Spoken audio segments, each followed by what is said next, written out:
All right, everyone, it is 6 p.m. Before I start the meeting, just a few housekeeping things. You might notice a new podium here in the center. This is for public comment only. We'll continue to use this side for things that are other than public comment. Leave it at that. And then also tonight's agenda, there's public comment allotted for every item on the agenda. So please know that if you're here to comment on anything on the agenda, then that time period is when we get to that item on the agenda. Item 3.2 is for items not on the agenda. Okay, so with that, I called us to order at 6 o'clock and Pledge of Allegiance. If we'd all stand, led by Councilmember Bracco. Ready to salute. Pledge allegiance to the flag of the United States of America and to the republic for which it stands, one nation, under God, indivisible, with liberty and justice for all. Okay, and as Pastor Quirt, yes, you are here. If you could all remain standing for the invocation, which you... I'll trust that they're standing because I can't see them now. You could have done it from over there, right? This is for public comment. Okay. Oh, you see? That's fine. I got the wrong one. That's all right. Okay. Well, let's pray. Well, Father, as we enter the fall and the holiday seasons, we're grateful for family, for friends, those that we love. But we also ask that you would be with those that are hurting because of loss. We know in Ecclesiastes you said that you are close to the brokenhearted. We're also grateful for our mayor and our council members who take the time out of their busy schedules to help lead this community. So give them wisdom tonight, understanding, and bless our time together in Christ's name. Amen. Amen. Thank you. All right, everyone can be seated. City Clerk's report on posting the agenda and roll call. The agenda was posted on Friday, September 28th at 4:22 p.m. Councilmember Menderes? Here. Councilmember Bracco? Here. Councilmember Klein? Here. Councilmember Hilton? Here. Councilmember Marks? Here. Councilmember Tovar? Here. And Mayor Blankley? Here. All right. Orders of the day, we have none. Employee introductions, we have none. Under ceremonial items, we do have a proclamation. Andrew, are you? Yeah, you're here. I'll meet you at the podium here.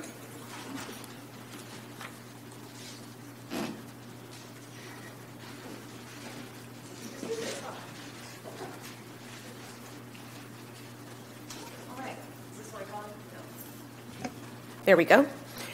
Okay, proclamation of City of Gilroy. This is about the Great Shakeout. Whereas a major earthquake poses a particular significant and ongoing threat to the City of Gilroy, and the City Council recognizes the importance of enhancing the ability of the community to withstand an earthquake's impacts. And whereas the City has a responsibility to promote earthquake preparedness and plan appropriately for earthquake-related disasters. And whereas community resiliency to earthquakes and other disasters depends on the preparedness efforts of individuals, families, neighborhoods, schools, community and faith-based organizations, nonprofits, businesses, and government. And whereas by participating in the Great Shakeout on October 19th, 2023 at 10:19 a.m., California will join millions of Americans in an effort to strengthen community, national, and regional resiliency after an earthquake. And whereas citizens are encouraged to use information found on www.shakeout.org/California/ to educate themselves on how to protect life and property, including mitigating structural and non-structural hazards and participating in earthquake drills. Now, therefore, I, Marie Blankley, Mayor of the City of Gilroy, on this second day of October 2023, together with the City Council, do hereby proclaim October 2023 as the Great Shakeout.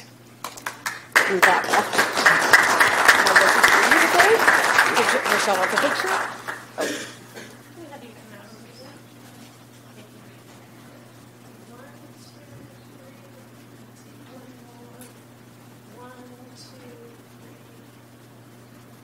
Do you want to say anything? Yeah, go ahead. Sure. And then All right, just so everyone is aware, earthquakes happen on a regular basis, and oftentimes we're unaware that they're happening. So we need to take action now to make sure that we are prepared for the next big one. So, Madam Mayor, council members, I want to thank you for your commitment to awareness, preparedness, and safety to ensure the well-being of our community. Thank you. Thank you very much, Andrew. Okay, we move on to presentations to the council.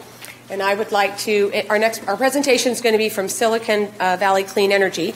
Gilroy voted to join the Silicon Valley Clean Energy Joint Powers Authority in 2016 to receive clean electricity at competitive rates and have local control of our energy choices.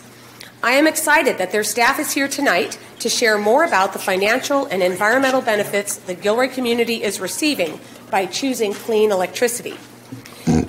SVCE's mission is to help reduce local pollution while saving customers money. In addition to providing clean power, Silicon Valley Clean Energy reinvests its net revenues back into the communities it serves. Tonight's presentation is an example of how the agency does this work by offering customer rebates and programs. I'd like to introduce Adam from Silicon Valley Clean Energy, who's here tonight to share more about the impact of this local agency's work in Gilroy and how Gilroy residents are leading the way toward a cleaner future. Take it away, Adam. Thank you. Good evening. Adam Sullivan. I'm Silicon Valley Clean Energy's Director of Energy Services and Community Relations. Silicon Valley Clean Energy is the local electricity provider for Gilroy and 12 other jurisdictions in Santa Clara County. Since our formation, Gilroy customers have saved more than $5 million on their electricity bills while reducing pollution by using clean electricity. We're also proud to serve the community with a variety of programs and rebates to help customers save money, including our Future Fit Home Rebate Program that offers up to $8,000 for people to upgrade to efficient electric appliances. As part of our community work, we're delighted to celebrate the Electric Showcase Awards and the winners tonight. The award recognizes people in the community who are leading the way in removing emissions from their homes or buildings. We selected 16 winners after receiving more than 150 applications countywide. Among the winners is Kurt Kottner, a member of the Gilroy community whose home is outside the city in unincorporated Santa Clara County. Kurt started by adding solar to his home, but after finding out that SVC rebates included other appliances, he decided to install a heat pump water heater and induction stove by himself. And he made his home all electric with a final upgrade to a heat pump heating and cooling system. We'll now share a short video on the highlights of his award.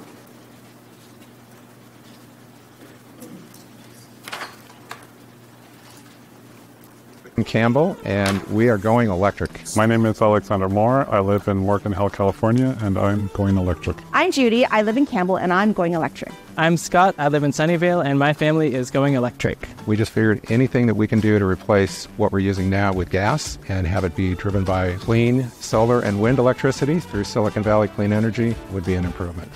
I am Amit.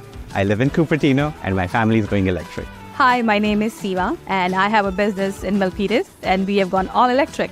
I'm Brady. I live in Sunnyvale, California, and I'm going electric. I'm Judy. My family lives in Los Altos Hills, and we've gone all electric. The biggest benefit we've had is what it's done to our monthly bills. Not only am I helping the planet, I'm also helping my pocket. I'm Cindy. We're here at Congregation Beth Am in Los Altos Hills, and we're going all electric. I'm Tom. I live in Los Altos, and my family went all electric. My name is Crystal, and I live in Sunnyvale. I'm going all electric. I'm Carol. I live in Saratoga, and I've gone electric. It has been a long transition for us. We didn't just decide we're going electric, and then we just did it all. As appliances age, we've changed them out. My name is Kurt. I live in Gilroy, and we're all electric now. I'm William. And I'm Lakshmi. We live in Sunnyvale. And we've gone all electric. I'm Justin. We live in Los Gatos, and we went all electric. We're Sunshine Gardens Apartment. In Mountain View. And we're going electric. I think most people would like to do the right thing, but if it's going to cost them a lot of money, it makes it tough. But between the tax rebates and the Silicon Valley Clean Energy rebate, these things are affordable, very affordable.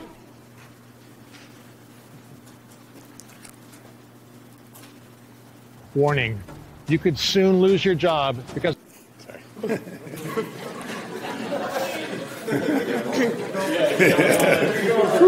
We need to hear that. Okay? Hopefully it's safe. Finally, if you would like to tour any of the winners' homes, we'd like to invite you to a special public officials tour of the Electric Showcase Awards on Saturday, October 14th at 9 a.m. Thank you for your time. Congratulations to Kurt. With your permission, I think we want to take a couple pictures. don't know. Oh, you want me to be in the... Oh, I'm sorry.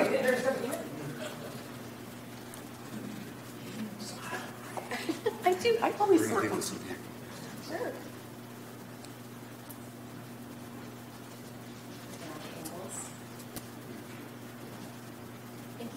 Thank you. Oh, is this mine? Well, Kurt's not here. Okay. Oh, this is for Kurt. Yes. Okay. All right. Thank you. Thank you.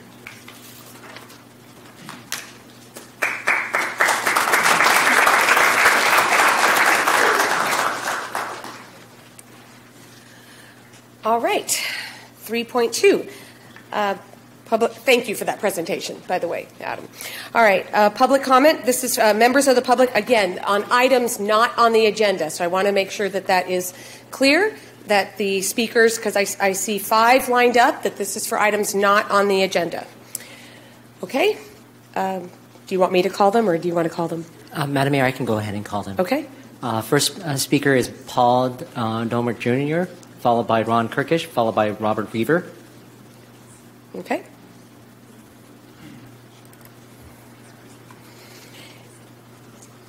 And you should be able to see the time. Okay. Excellent. Thank you. Good evening, everyone. My name is Paul Domert Jr., and I was born and raised in Gilroy, and I'm a current resident of Gilroy. I have many points to make regarding my proposal, so to respect the time constraints, I have broken my speech into 2 parts and will return next meeting to conclude my thoughts. I'm here to further raise the prospects of developing a disc golf course at Christmas Hill Park, as was first proposed by my colleague Malachi Diaz. Disc golf is one of the fastest growing sports in the world. I played the game a few times prior, but like many people, really got into the game during the time of the pandemic in 2020. As with most sports, there are definitely physical and mental health benefits to getting outside and being active like you can while playing disc golf. After all, 95% of it is walking and hiking. I also, like most people, fell in love with the game the first time I threw the disc and it flew the way that it was supposed to. I'm not exaggerating when I say that the experience is quite beautiful. Unfortunately, at the current moment, Gilroy and Morgan Hill are disc golf dead zones, and residents of our communities must travel outside of them to enjoy this sport. What I didn't anticipate when I started playing was the community and camaraderie that is imbued into the very foundation of the sport. Not only is the game accessible to young people and older people alike, but it is also possible for those with significant physical restrictions to play the sport. There are also specific divisions for people, both professional and amateur, that are in different age groups. This makes the competition inclusive, but also fair to those competing. I would now like to share with you the Disc Golfers Code, which is provided to every Professional Disc Golf Association member when registering. Rule number 1, play smart, never throw into a blind area, or when players, spectators, pedestrians, or other facility users are within range. Use a spotter. Rule number 2, respect the course. Observe all posted rules, no littering, graffiti, or abuse of equipment or flora. Rule number 3, represent the sport. Be positive and responsible. Teach others. These are not only thoughtful and necessary ground rules for the sport, but are also indicative of another unique feature of disc golf courses that are incorporated into existing parks. It isn't required to be an exclusive use of the land. This, I think, promotes collaboration and cooperation in the community while maintaining options and flexibility in the usage of resources. I look forward to returning to share some insights on more economic and community benefits to a disc golf course at Christmas Hill Park. Thank you very much for your time this evening. Thank you. All right, next speaker is Ron Kirkish. Good evening, Mayor. Can you hear me okay? Mm-hmm. Mayor, Council, City Administrator, and City Is the clock running? Attorney. Okay. That was an excellent article you had, Mayor, regarding the Zoom meeting, hybrid meetings in the paper. Excellent job. It covered a lot of territory. I'd like to add on to it tonight. Several locations also feel the same way as many of you do about having Zoom or hybrid meetings here at Gilroy. Sonoma County, El Cerrito, Hillsburg, Atherton, Antioch, and the city of Sacramento. Other cities that have had problems with these meetings are Walnut Creek, San Jose, and Richmond. What are the problems? They're called Zoom bombing. Also, they're attacking members. of a council, things like that, anti-Semitic and racist comments. These are not things that belong in our city hall by somebody outside of our venue. We need to really think hard, council. What do we want here? Okay, thank you. Thank you. Okay, next speaker is Bob Weaver. But thank you, Ty. I couldn't see the clock before. Okay, Bob. Mm-hmm. Good evening, Mayor and City Council. My name is Bob Weaver, and I want it known that I live in the Santa Teresa District of the Mountain View Fire Department. I'm here to talk about the fire department's letter that was issued Okay, about Bob, a week. that's on the agenda. It's item 14. That's on the agenda? Mm-hmm. Item 14. I thought it was a closed session item. It is a closed session item, but there's still public comment on it. I'll wait. Yes, thank you. Okay, Matt Tuttle.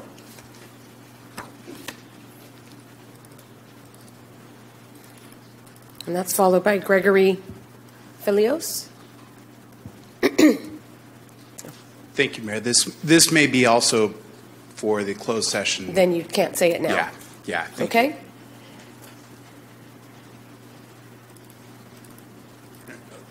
Also, I want to speak to the energy.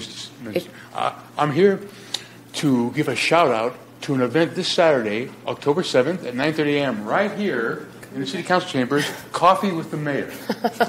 This is an opportunity. It's a great opportunity for the people of Gilroy to get up close with our public servants. This Saturday. No, that's why it's this way. You're addressing us. Oh, I want them to hear it. Well, they can hear it. Yeah, I want them to see me say it and get excited about it. So this Saturday, the superintendent of the Gilroy Unified School District will be here, and it's a great opportunity to get questions answered and ideas discussed. If you are concerned citizens, which I know you all are, this is the chance for you to come and get comfortable in an open environment to speak of your concerns with the schools. Thank you. Okay, thank you. And free coffee. And it looks like there's one more. Joseph Robinson.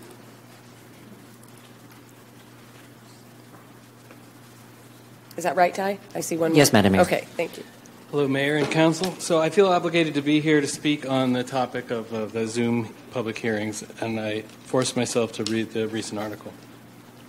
If I were up there, given what that we already have the wherewithal to set up the Zoom, I would, and we've spent quite a bit of money. I would just go ahead and have it up and running. But what the mayor and council member Bracco object to, a flood of input from non-residents, is obviously equally true of the moms groups that plague school boards throughout the Bay Area, which the mayor might know something about.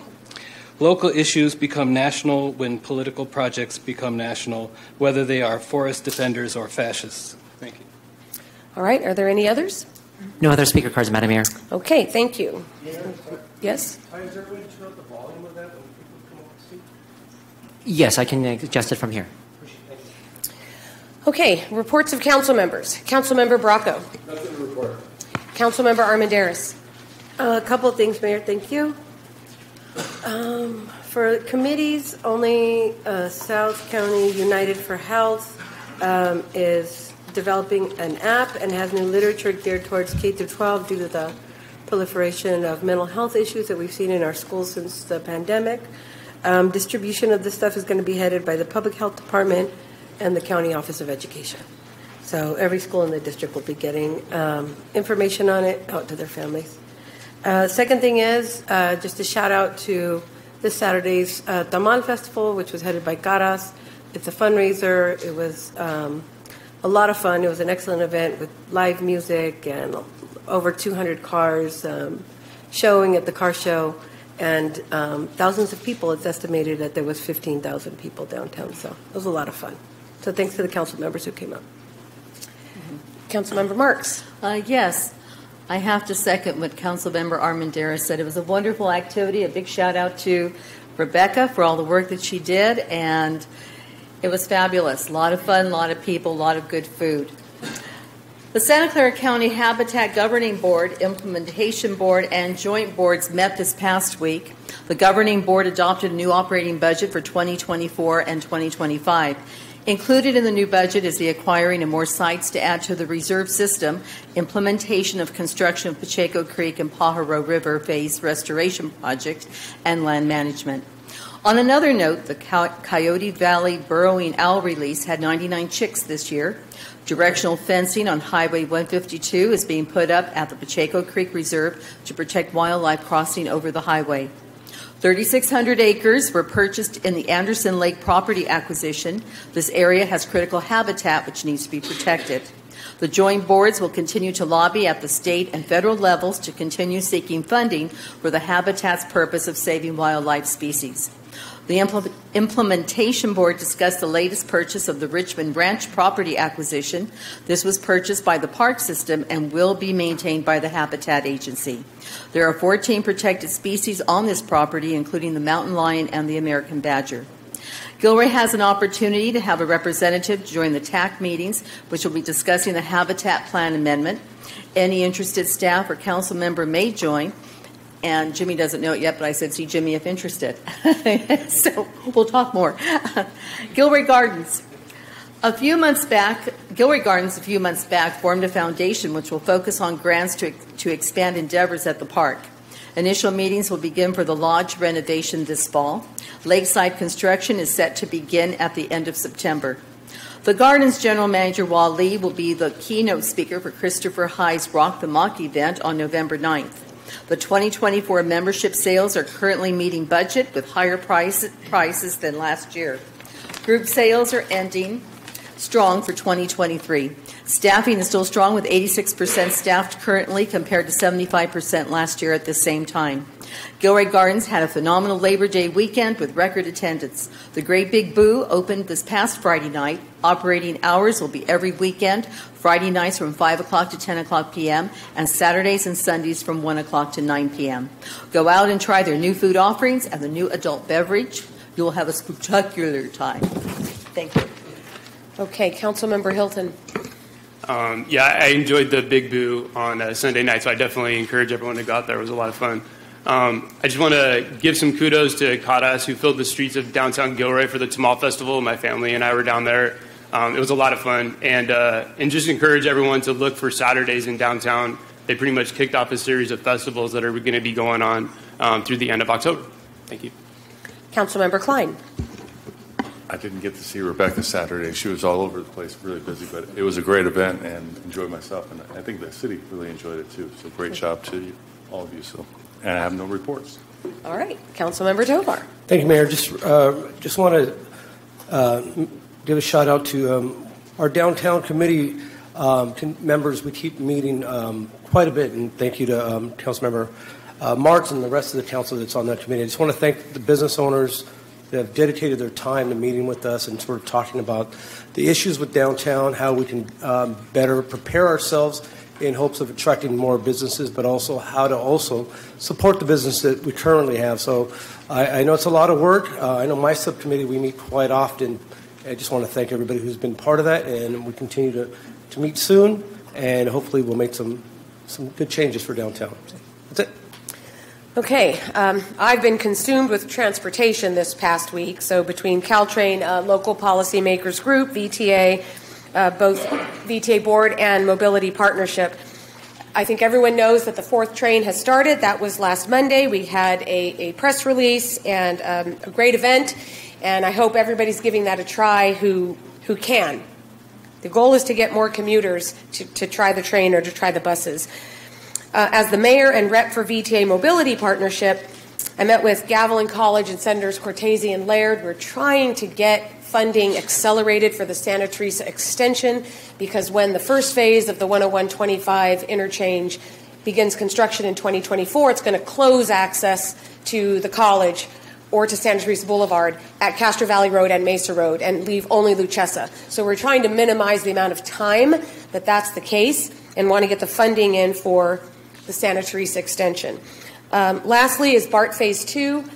Some of you may know or may not know BART Phase 1 goes to Berryessa, and that leaves 6 miles to to connect the entire loop around the bay by rail. So 6 miles are left from the Berryessa station to Santa Clara.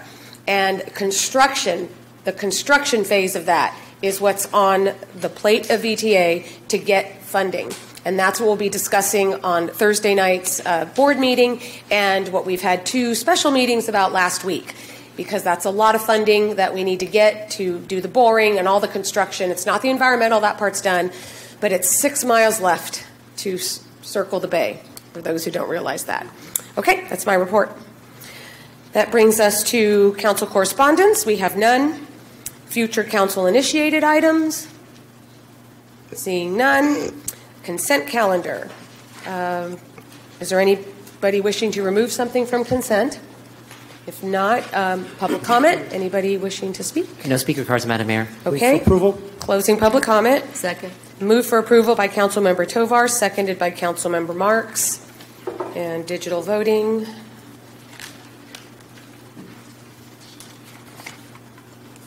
And that passes unanimously. Okay, bids and proposals. Item 8, we have none.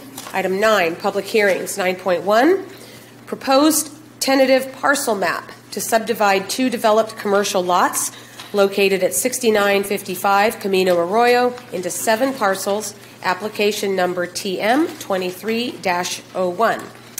I'm going to first ask council members if they have any ex parte communications to disclose. None. Okay, seeing none. Melissa, you can have the floor. Thank you. Good evening, Mayor and City Council. Jewel Gilroy Crossing is before you this evening with a request for approval of a tentative map that would subdivide 2 lots in the existing developed Gilroy Crossing Shopping Center into 7 individual parcels. And this shopping center is located on the north by Pacheco Pass Highway, or State Route 152, to the east by Camino Arroyo, on the south by Holloway Road, and to the west on by 101, Highway 101. There would be no new physical improvements that would result from this subdivision. The purpose of the subdivision is to take this existing developed area and subdivide it into 7 lots that could be leased, sold, or financed. So what would result then from the subdivision would be 7 parcels as follows. Parcel 1 would be approximately 1.37 acres and contain 2 buildings. Parcel A1. Parcel A2 would be 5.32 acres and contain 1 building. Parcel A3 would be 1.81 acres and contain 1 building. Parcel A4 would be 1.09 acres and contain 1 building. Parcel A5 would be 0.94 acres and contain 1 building. Parcel B1 would be 4.59 acres and contain 1 building, and parcel B2 would be 6.24 acres and contain 1 building. All of these parcels would have multiple tenants and would also contain associated parking. The property line separating these lots would follow either existing driveways or would be located within the parking areas so that they create logical boundaries. And there would be reciprocal parking and a reciprocal access across these lots through the reciprocal parking and access easements. There's a maintenance agreement that's already in place in the shopping center. This would continue to apply to these parcels after they are subdivided. So the maintenance would continue as it has been. This subdivision does comply with city standards. Staff has reviewed it for compliance with the California Environmental Quality Act, and we have determined that it is exempt from further environmental review via CEQA Section 15061B, CEQA Guidelines Section 15016B, which is the common sense exemption. And this project is exempt because it can be seen with certainty that there is no possibility that the activity in question may have a significant effect on the environment.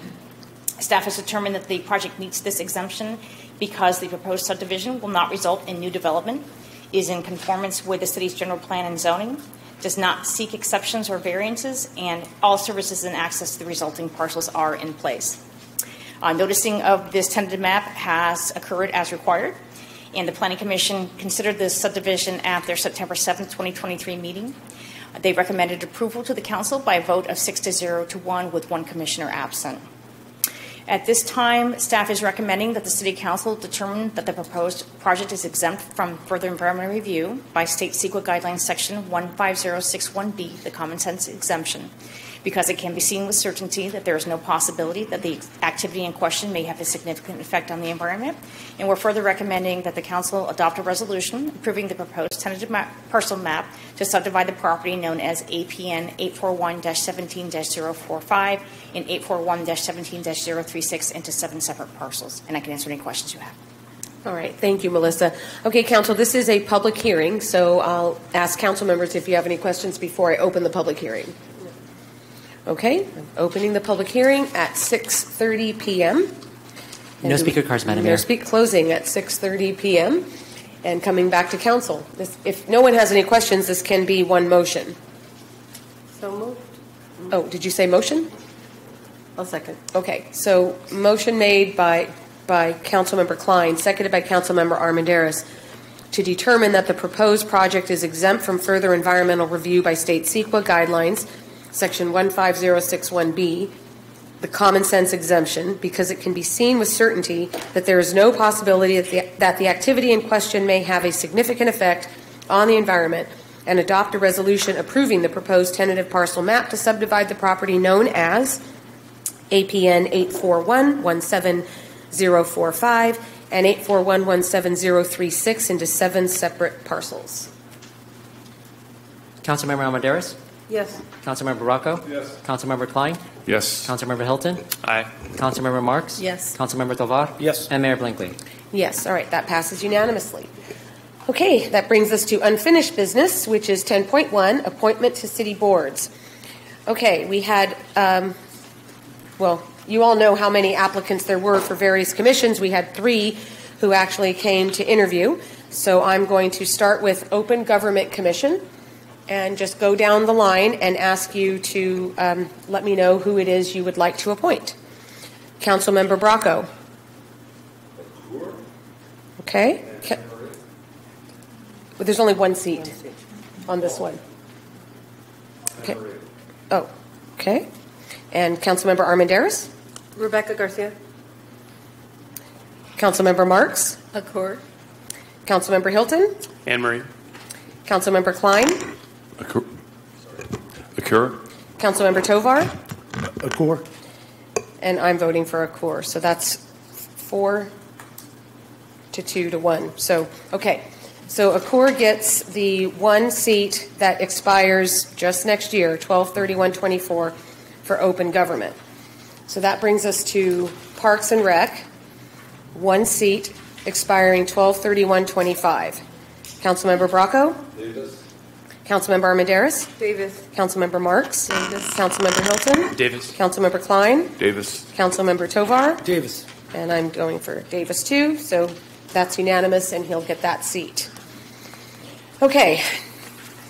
Thank you to all 3 who came to interview, and really to all who applied, but especially to the 3 who came to interview. We'll be doing this again in a couple of months, right? Finish off the year. Yes, Madam Mayor. Yeah. All right. Thank you, everybody. Thank you. All right. Now we move on to item... Oh, Madam Mayor. Oh, sorry. Before I forget, we need to do public comment on it. Oh, pardon me. Was there any public comment on that? Madam Mayor. No, okay. But we do need to. Thank you. All right. Item 10.2, sorry. Justice, Equity, Diversity, and Inclusion Initiative update. This is going to be Jimmy and Sergeant Lamont Tony? Yeah. Oh, Rochelle, sorry.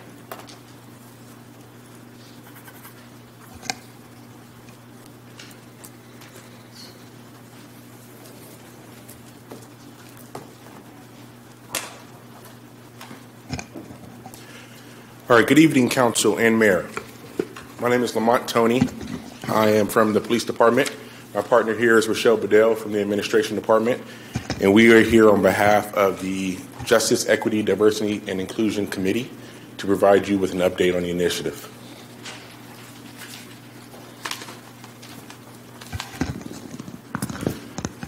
A little background on the initiative. In September of 2021, Council initiated a future agenda item March of 2022, Council directed staff to prepare a policy/plan with the use of a consultant. November of that same year, the consulting group Moore, Lycofranco, Goatsman, Inc., MIG, was awarded the contract for the Justice, Equity, Diversity, and Inclusion Consultant Services. A little more of the background on the initiative. We have some definitions of those terms. For those that are not familiar, justice is the process required to move us from an unfair, unequal, or inequitable state to one in which is fair, equal, or equitable. Equity, which is not to be confused with equality, focuses on outcomes that are most appropriate for a given group, recognizing different challenges, needs, and histories. If you think of equity as individuals or groups of people require different things to put themselves on the same playing field or make a level playing field with everyone else. Diversity includes all the ways in which people differ and encompasses all the different characteristics that make one individual or group different from another.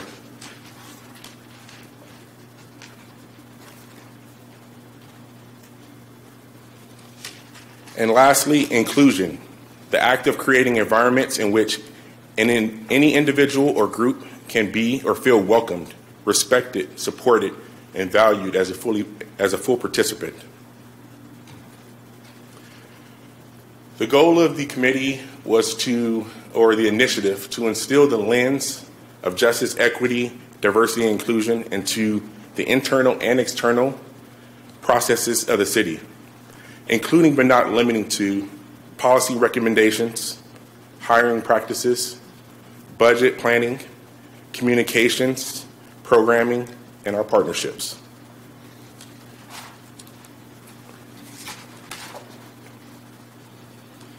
The effort was launched in March of 2023, and the consultant group broke the project up into 3 phases. Phase 1, we wanted to understand the context. Phase 2, we want to build capacity. And phase 3, we will develop a plan.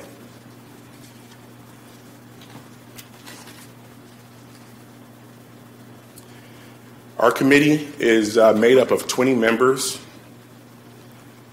in various positions throughout all city departments with a diverse set of backgrounds and characteristics. The committee includes our executive management team, which is very important because if there are recommendations for change, we have to have the buy-in for our top level of leadership. So our executive team is part of the committee and a part of the process. We also have managers, frontline staff and supervisors, and counter staff.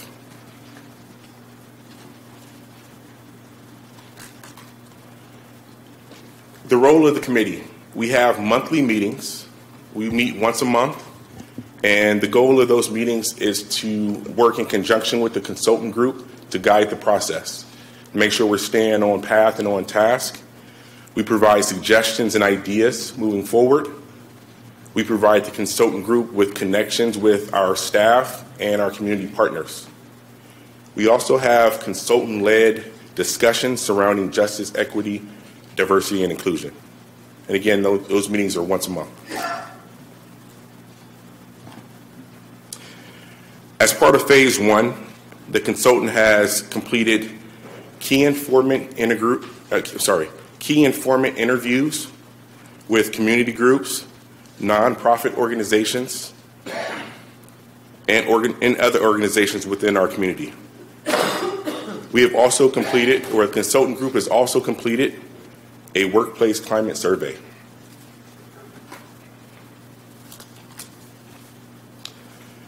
Now I will turn it over to my partner, Rochelle, who will provide you with some of the emerging findings from those interviews and surveys.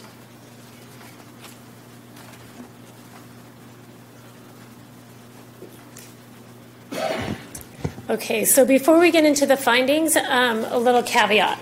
These are emerging findings, and what that means is that they're not actionable. that means that we're starting to get an understanding, right? We're starting to understand the context in which the city is currently operating, but we still have more questions to ask. We still have more work to do to understand what recommendations there might be for change. So emerging findings, not actionable yet. So the first thing that we're going to start with is our key informant interviews.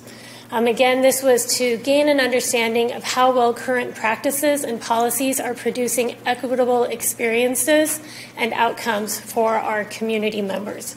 So these interviews were outward facing. The questions focused on how the city is meeting community needs in relation to the principles of justice, equity, diversity, and inclusion, and where there might be opportunities for improvement. The consultants interviewed 8 groups of persons from various community, local organizations, and nonprofits.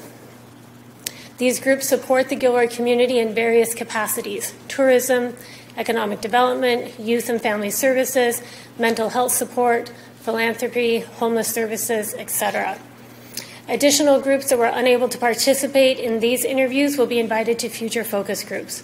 So just a note on that, we, as a committee, brainstormed 32 groups throughout the community that we thought would be able to provide us with some valuable feedback. We reached out to those groups, the consultant reached out to those groups. Out of those, and we reached out to typically 2 to 3 people from each group. Out of those 32 groups, we had 14 participate. So in that last bullet where we say additional groups unable to participate will be invited to future focus groups, we will be reaching out to those organizations that did not participate in this section for an upcoming additional section where we're asking more about the why behind the feedback that we received. Mayor, are we taking questions now or after? Would you like us to hold questions, or do you want them as we go? We've got a lot of slides to get through. I'm thinking maybe we hold. Okay. Is there a way for her to reference the slide number? No. Can you just write down your question then? Okay. Thank you. Go ahead. Okay. So when they're prompting questions. So the questions that that the consultants asked these community groups were focused on how the city is meeting community needs in relation to JEDI principles and where there are opportunities for improvement. The topics included vision for justice, equity, diversity, and inclusion in Gilroy, communications, service alignment, recreation activities and opportunities, partnerships, community identity, and community safety. So from the feedback that the consultant received, these are the key themes and overarching recommendations that they sent us. Again, emerging findings, not actionable. So what they heard: be purposeful in building a sense of community and inclusion, foster an atmosphere that is more welcoming, promote bilingual materials and communications, assess, address, and overcome multiple barriers, work to better involve the uninvolved. And then they provided a little more detailed feedback.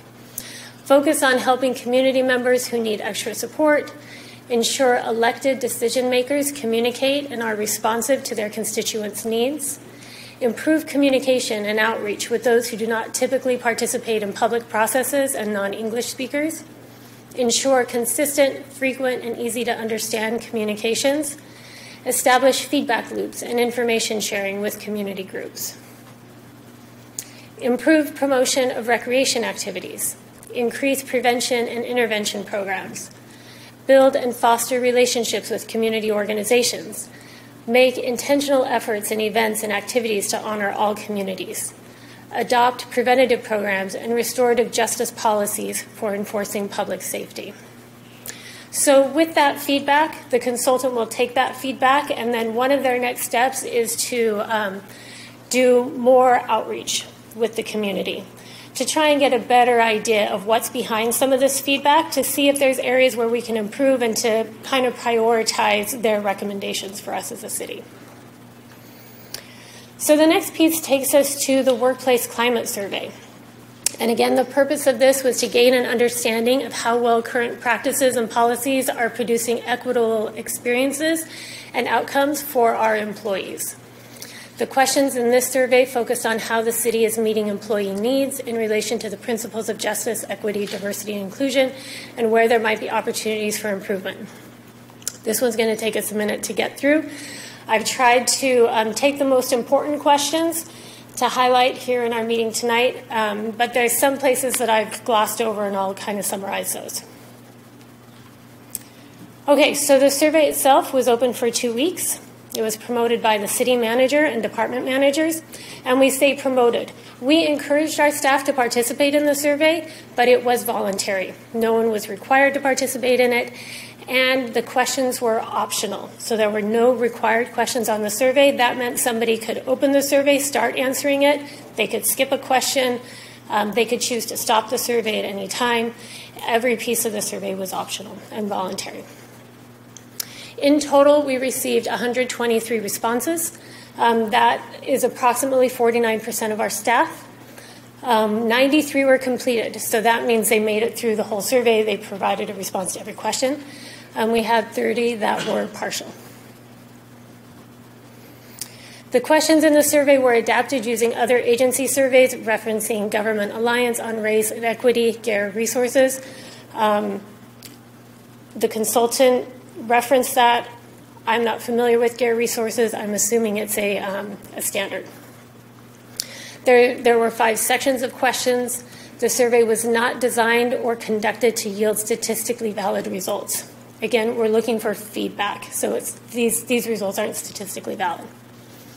Results and findings are reported in aggregate to ensure anonymity. So the methodology, as the consultant took these findings, they ranked them into 3 areas. So one is our strengths, and they defined a strength as at least 50% of respondents reported positive view or opinion on that question. Areas for strengthening, they defined as at least 15% of respondents reported a negative view or opinion. And then we have the disaggregated demographic findings. And we'll get more into what that means in the next slide. But at least 20% difference in responses between groups and a demonstration of a clear pattern. Okay, so this is our methodology on disaggregation. So the responses to questions were disaggregated by demographic responses. Again, staff had the option to provide answers to these demographic questions, or they could choose not to. For those that did, these were the questions that we asked about. We asked about gender, we asked about age, ethnicity and race, education, their level of where they work within the city, and their role. And this is so that we can compare how these groups' answers compare to the overall staff sentiment and find if there's areas where they're reporting some sort of inequity, so that we can find areas where we may be able to look at something and change things to make it feel more equitable for all groups. Okay, so here you can see one of our questions. I've jumped to question 6 because the first 5 questions just asked, what department do you work in? How long have you worked for the city? So some basic questions. Question 6, please indicate your level of agreement with the following statements. And I'll just read a couple of them so you get an idea of what we're looking at. I feel I am treated fairly. I am valued as an individual at work. I feel a sense of belonging. And then it's rated on a Likert scale, going from strongly disagree to strongly agree, or I prefer not to answer. Or again, they could choose not to answer the question altogether. They could skip it. So that's question 6. Question 7, again, indicate your level of agreement. I feel the hiring policies are fair to individuals. I feel that promotions are fair and the most qualified candidates are promoted. Opportunities for promotion are accessible to everyone regardless of race, ethnicity, gender, or ability. So when we look at the results of those 2 questions, the consultants identified this as one of our strengths. More than 50% of respondents selected agree or strongly agree for all statements in questions 6 and 7, indicating positive views and opinions. They also identified an area for strengthening. More than 15% of respondents selected disagree or strongly disagree for the statements below. I feel comfortable expressing my opinions. I feel I'm provided a supportive environment. I feel I have an equal opportunity for growth and development. I feel that promotions are fair and the most qualified candidates are promoted. I feel the city has an ongoing commitment to equal pay, merit increases, and benefits. So those are areas that we can work on. Again, we're not actionable yet. Our next step will be, or the next step for the consultant will be, to kind of ask why. Why are people feeling this way? Let's get to the bottom so we know what it is that we might need to look at changing. So this is one example of the disaggregated results. And this is the only one I'm going to share with you just because we've got a lot. So I'm just trying to cut it down for you a little bit. But this is an example of what they provided us. On these questions, people of color participants selected agree or strongly agree more than 20% less, and strongly disagree and disagree more than 20% more than white-only participants for the following statements. Okay, so I will try and modify these statements so that that makes more sense to you as I read through them. So people of color are more likely to feel less that promotions are fair and the most qualified candidates are promoted. People of color are more likely to feel that opportunities for promotion are not accessible to everyone regardless of race, ethnicity, gender, or ability. People of color feel less that the policies are fair to employees in relation to family or spouse partner benefits. People of color feel less that the city has an ongoing commitment to equal pay, merit increases, and benefits. People of color feel less that their department is a place in which discrimination is not tolerated. So again, when we look at these, our next step will be to reach out to staff again to get a better understanding of why, what's going on in their circumstances that they're feeling this way. So we can look at what's our next step, what can we do, possibly. Okay, question 8. This one is really positive feedback for the city. How would you rate your work-life balance? Select 1. If we look at that big green block, the 28%, they feel fair about their work-life balance. The blue block, 43%, is good. 20% is excellent, and then we get to that green 3%, that's I prefer not to answer, and then the magenta, the 7% is poor. So overall, when you look at overall staff, they're feeling really pretty good about their work-life balance. How satisfied are you with your professional relationships with your peers and colleagues in your department? Let's start with the light gray, the 9%, they feel neutral. The dark gray, the 40%, is satisfied. 45% is very satisfied. Then we get into the magenta, the 2%, I prefer not to answer. 2% in the blue, they're very dissatisfied. And then we have that dark blue 2% is dissatisfied. So again, overall, people on our staff are feeling pretty satisfied with their relationships here. Then we look at leadership. I feel that the city leadership supports staff in creating a welcoming work environment within the city of Gilroy. They asked based on mayor and city council, city manager and administrators, and department managers. Again, our strength, we have more than 50% of respondents indicated that they agree or strongly agree that the city manager and administrators and department managers support staff in creating a welcoming work environment. As an area for strengthening, more than 15% of respondents indicated they disagree or strongly disagree that the mayor and city council and the city manager and administrators support staff in creating a welcoming work environment. Question 11. I feel that blank is a priority within the city of Gilroy. We're looking at gender diversity, racial and ethnic diversity, advancement of LGBTQ+ inclusivity. Most staff indicated that they neither agree nor disagree that gender diversity, racial and ethnic diversity, and advancement of LGBTQ+ inclusivity are priorities within the city of Gilroy. Question 12. What does the city of Gilroy do well in creating and sustaining a welcoming workplace environment? So this was open-ended. We'll go through the responses that we received. These are our strengths. What does the city do well? The human resources onboarding process and orientation for new staff, employee appreciation events and activities made possible by the Employee Appreciation Committee and HR, Individual departments and colleagues contribute to a positive and inclusive culture. Overall, City of Gilroy staff are professional, kind, and helpful. The flexible work schedule options, 980 or 880, makes union employees feel valued. Question 13 and 14. Are there any initiatives or programs you would like to see the City of Gilroy take on to make the workplace a more positive environment? And question 14, please provide any additional information you feel would help improve the workplace climate for employees. So areas for strengthening, this is what they provided us with. Grow employee wellness programs that focus on mental health and stress. Improve communication and accessibility from city leadership. Evaluate and modernize outdated methods, procedures, and systems. Regularly recognize employees across all departments for their outstanding work. Implement more JEDI-related initiatives and programs. Provide more on-site trainings for certifications, cross-training, advancement, and keeping skills up to date. This one gets into discrimination and harassment. Please indicate your level of familiarity with each of the resources below. So getting into some of our policies that we already have in place, are our staff familiar with our equal employment opportunity complaint process, department policies and procedures, city policies and procedures? And 16, looking at if they've experienced discriminatory behavior or harassment in the workplace within the last 12 months.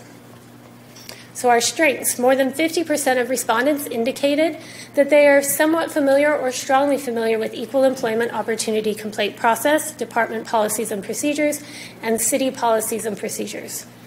For an area of strengthening, more than 15% of respondents indicated they are not at all familiar with or not very familiar with the equal employment opportunity complaint process. Again, in our strengths, more than 50% of respondents indicated they had never witnessed or experienced discriminatory behavior, harassment, or microaggressions in the workplace in the last 12 months.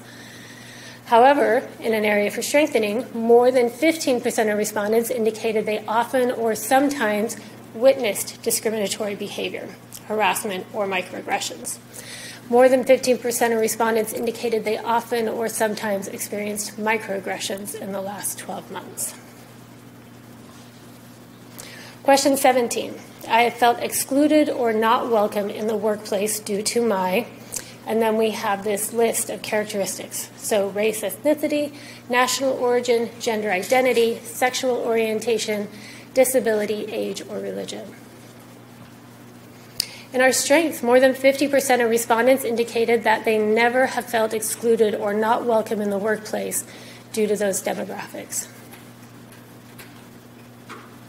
Question 18. I have witnessed discriminatory behavior, harassment, and or microaggressions in the workplace because of someone's characteristic while working for the City of Gilroy. And these are the same groups.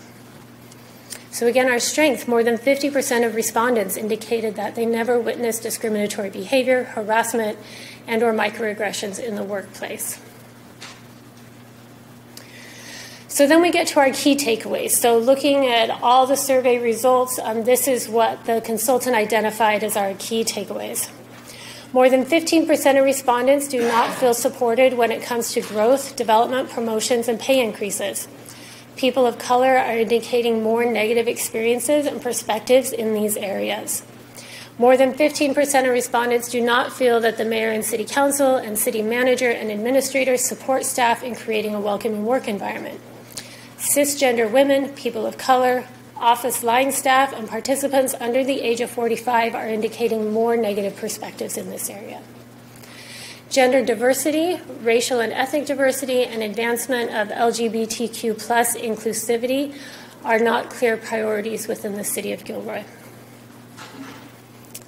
Staff would like to see improved communication and transparency from leadership. Staff are interested in more employee wellness programs.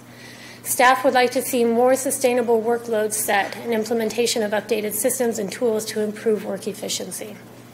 More than 15% of respondents are not familiar with the equal employment opportunity complaint process. More than 15% of respondents indicated they witnessed discriminatory behavior, harassment, and or microaggressions. And more than 15% of respondents indicated they experienced microaggressions. So that sums up this staff survey. Again, caveat, that's our first step in getting an idea of how our staff is feeling. Our next step will be to reach out to staff to find the why behind some of these findings so we can see what our next step, what the consultant will recommend we might be able to do.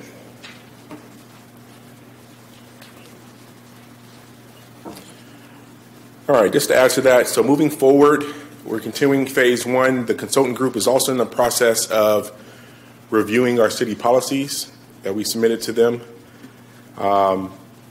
Phase one, we will be putting together, Rochelle already mentioned it, but we'll be putting together staff listening sessions to try to understand more details of the why behind some of the responses.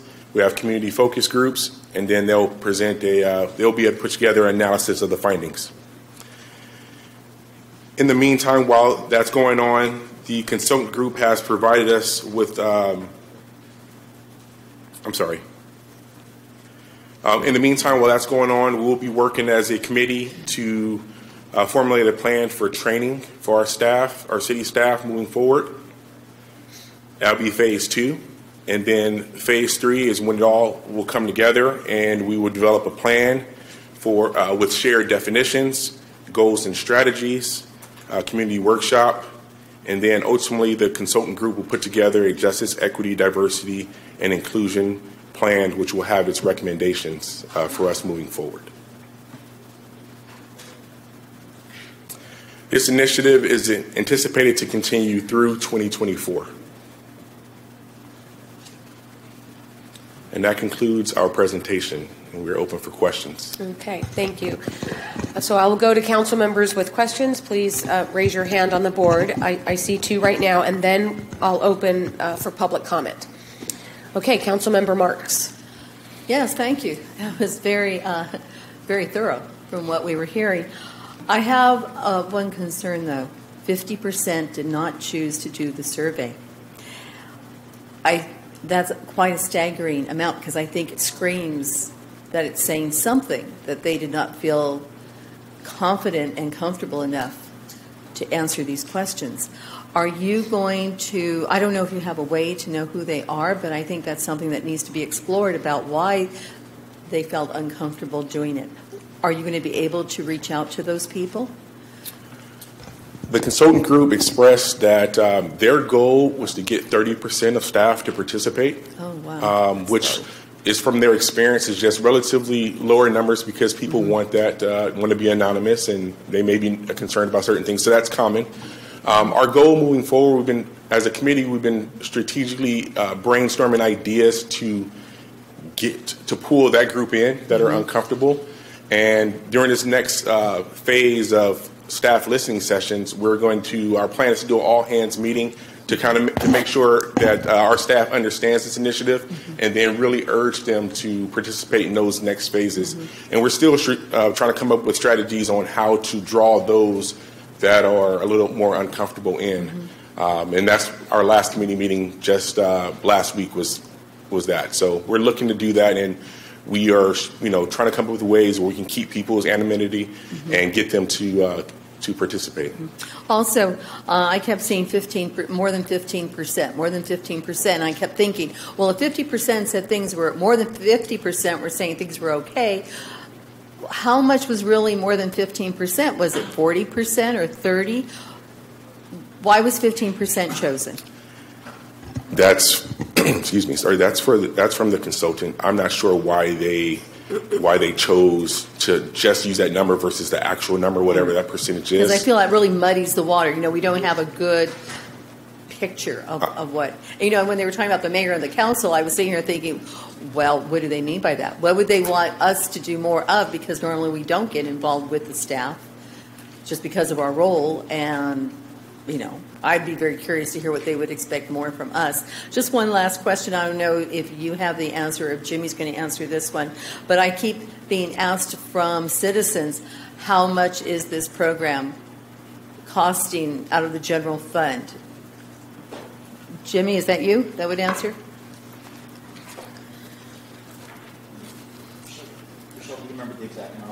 Yeah, I have the amount here. The contract that was awarded for $114,905. For the 2 years?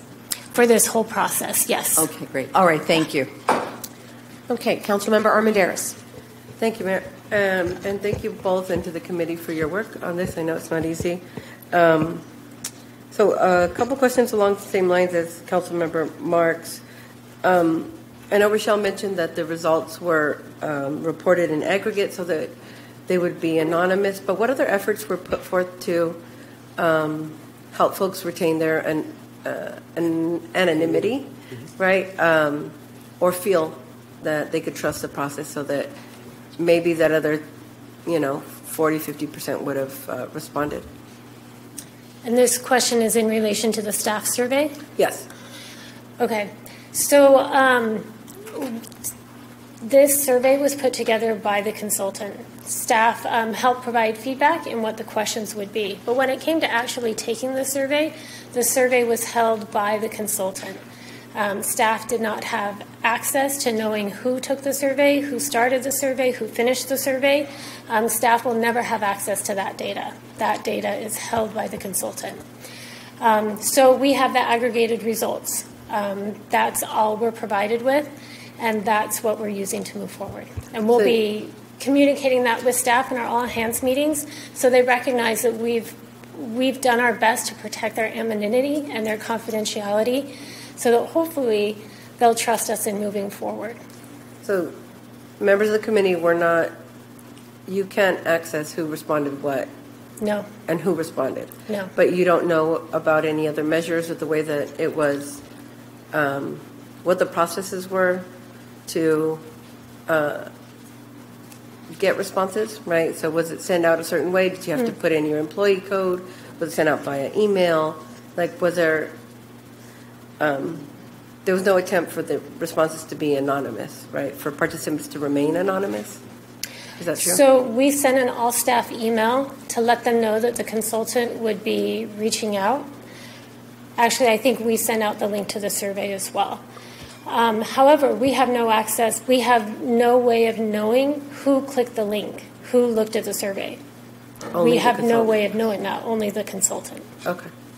Thank you. And then will the full list of responses, so like the data, will that be published or made public? We're not exactly sure how the findings will come out on the back end. The goal is for the consultant group to gather all this information and then bring us recommendations based on what they hear. So we don't know if I'm sure we could request it, but yes. If you saw on one of the slides, there was the pie chart. There's that data, I think, for almost every question. So okay. It's out there. I just don't know how it's going to be distributed. We don't drive the process ourselves. In fact, I'm hardly involved at all because it's an organizational process. We leave it to the consultant based on what they've done in other cities and what they're finding is effective in getting people to participate. So we try not to meddle with the process too much, but we can report to you in upcoming reports about how they do that and where that data is, but we're not exactly sure. Thank you. Yeah, just because the numbers seem so low in terms of who and participation rate, so I'd like to know if, if it's possible or if it was an attempt was made so that folks feel safer in responding. And then just a couple more, if I could. Sure. Take it on my during the look who's talking. During the RFP process, the consultants noted that they would be having a couple, like 2 or 3 community town hall meetings. So I'm wondering if those are scheduled, planned out, and what the outreach plan is to make sure that folks on the other side of the digital divide, right, are also included. So the survey isn't just electronic, but community members have access in other ways. The plan from the consultant group moving forward is to have sessions with the community in person. And they will be reaching out from the contacts they already developed through the groups that they interviewed to try to get in touch with more everyday community members. And the plan is to have them in person as well. Great. So not just community organization representatives, but also community members at large. Yes, in the future phases, the plan is to just your everyday community member. Great. Thank you. Okay, Councilmember Tovar. Thank you, Mayor, and thank you both for this excellent report. I appreciate this, and I know that at my work we practice JEDI and really try to make sure it really feels included in everything we do. But I have the same concerns that both my fellow council members made, and for $115,000 that we paid this consultant, this is not on you guys. I mean, you guys, great job, and I love where this is going. But to have 30% response from our staff is extremely low to me. I'm looking at what, at my job, we had 65%, and I'm just not understanding why it was so low. But I think a lot of it, from my discussions with folks at the university, how we handled things, I think a lot of it is what you heard. I think that a lot of the staff members didn't feel that their answers were going to be anonymous, right? And that there's a fear factor there where if I say something, the truth, if someone finds out, there's that chance of retaliation, right? And I didn't. And that concerns me that, again, that the consulting firm only got 30% of this. And, if an email went out, again, there's been times where even when we're doing a survey, I'm hesitant to answer because I don't know how anonymous it's going to be, right? But you have to try to be as honest as possible. When we talk about the staff listening sessions, going back to what my two fellow council members said, this means that it's going to be an open session where staff members will be able to express their concerns? Yes. And again, we're still in that brainstorming and strategy phase of trying to develop how that's going to look, because we want to create an environment that people feel safe to speak their mind and give honest opinions. So we're still in that phase. But, yes, the next phase is to, again, bring in staff to ask the why and get more details on some of the responses. And I think that's great, but I think the turnout might be extremely low for that because, again, I'm going to share my thoughts that people are going to know who I am. So why would I put my job at jeopardy? Do you follow what I'm saying? I mean, it's unfortunate that the consultant firm didn't do a better job in this, but I think what you guys are doing is excellent. And the other last question I have is, again, is what Councilmember Marks mentioned or Armendariz mentioned about the 15%. I don't know what that means. I mean, that can mean 45%, 30%, 15%. I don't understand that number because, again, it doesn't tell as much as hearing this. It's like, okay, it's 15%. Wow, that's great, but we don't know if that percentage is accurate, right? So I think sharing this data with us would be extremely helpful because, again, we as a council care about our staff and we want to know these things, right, obviously, but if they don't feel safe or if it's not anonymous, they're not going to fill this out, right, properly. And I think that the consulting company has to do a better job in that. But I think what you guys are doing is excellent.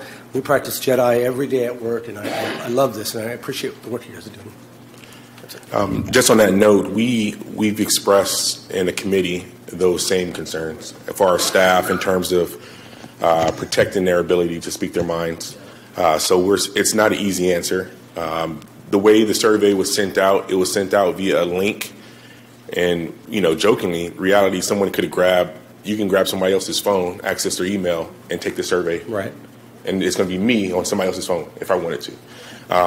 There's no perfect solution for that, but there's always a concern of having that safety to be able to speak your mind. I appreciate that. And I have a question for our City Administrator. Jimmy, to me, $115,000 is a lot of money.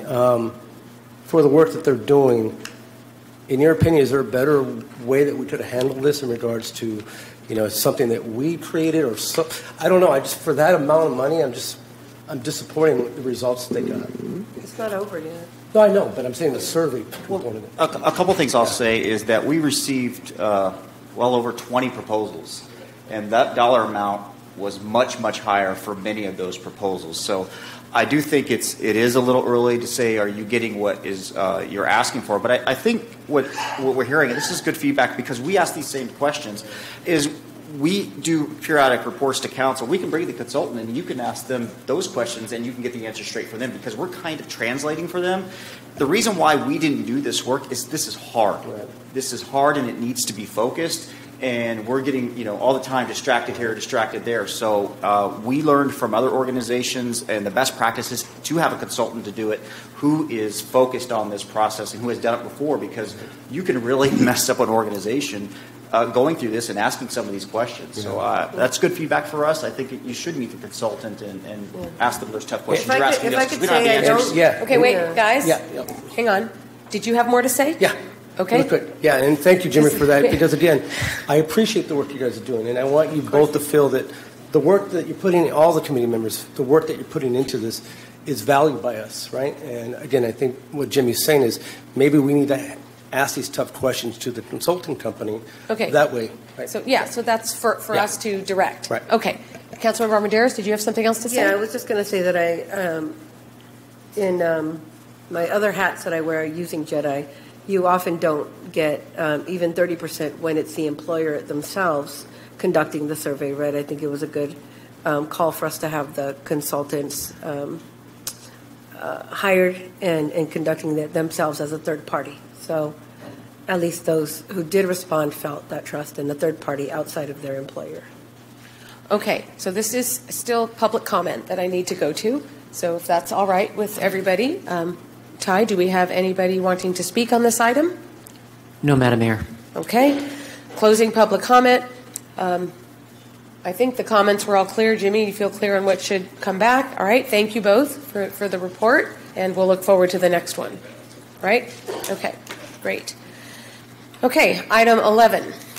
Receive preliminary fiscal year 2022-23 year-end financial report. Harjot is going to give us this report.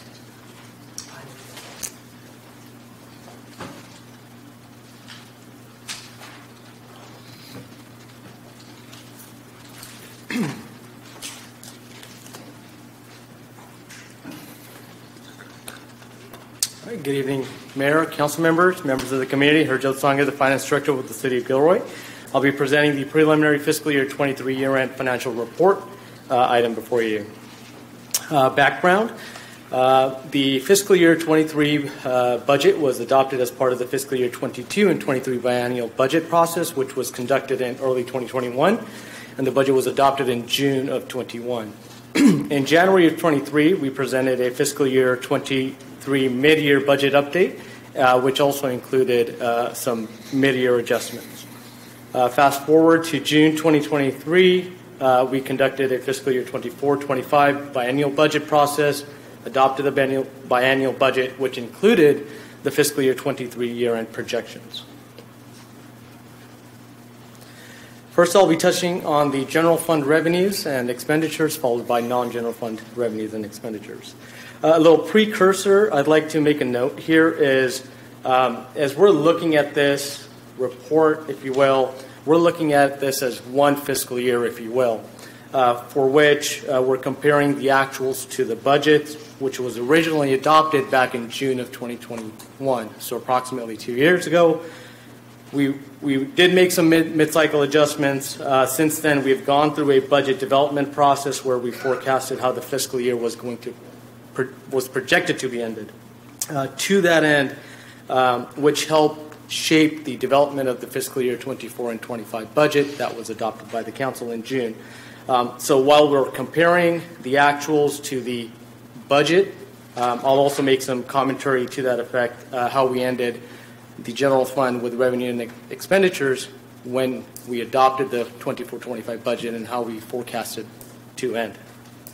So with overall, compared to the budget, general fund revenues came in at $65.5 million, or about $1.9 million better than budget, notably due to the higher than budgeted tax revenues. As you can see there, sales tax revenues are number one tax revenue source. It actually came in under budget by $1.9 million, which was also offset by increases in the other tax revenues, such as utility user, franchise tax revenues. That's primarily in the energy segment, our electricity as well as gas.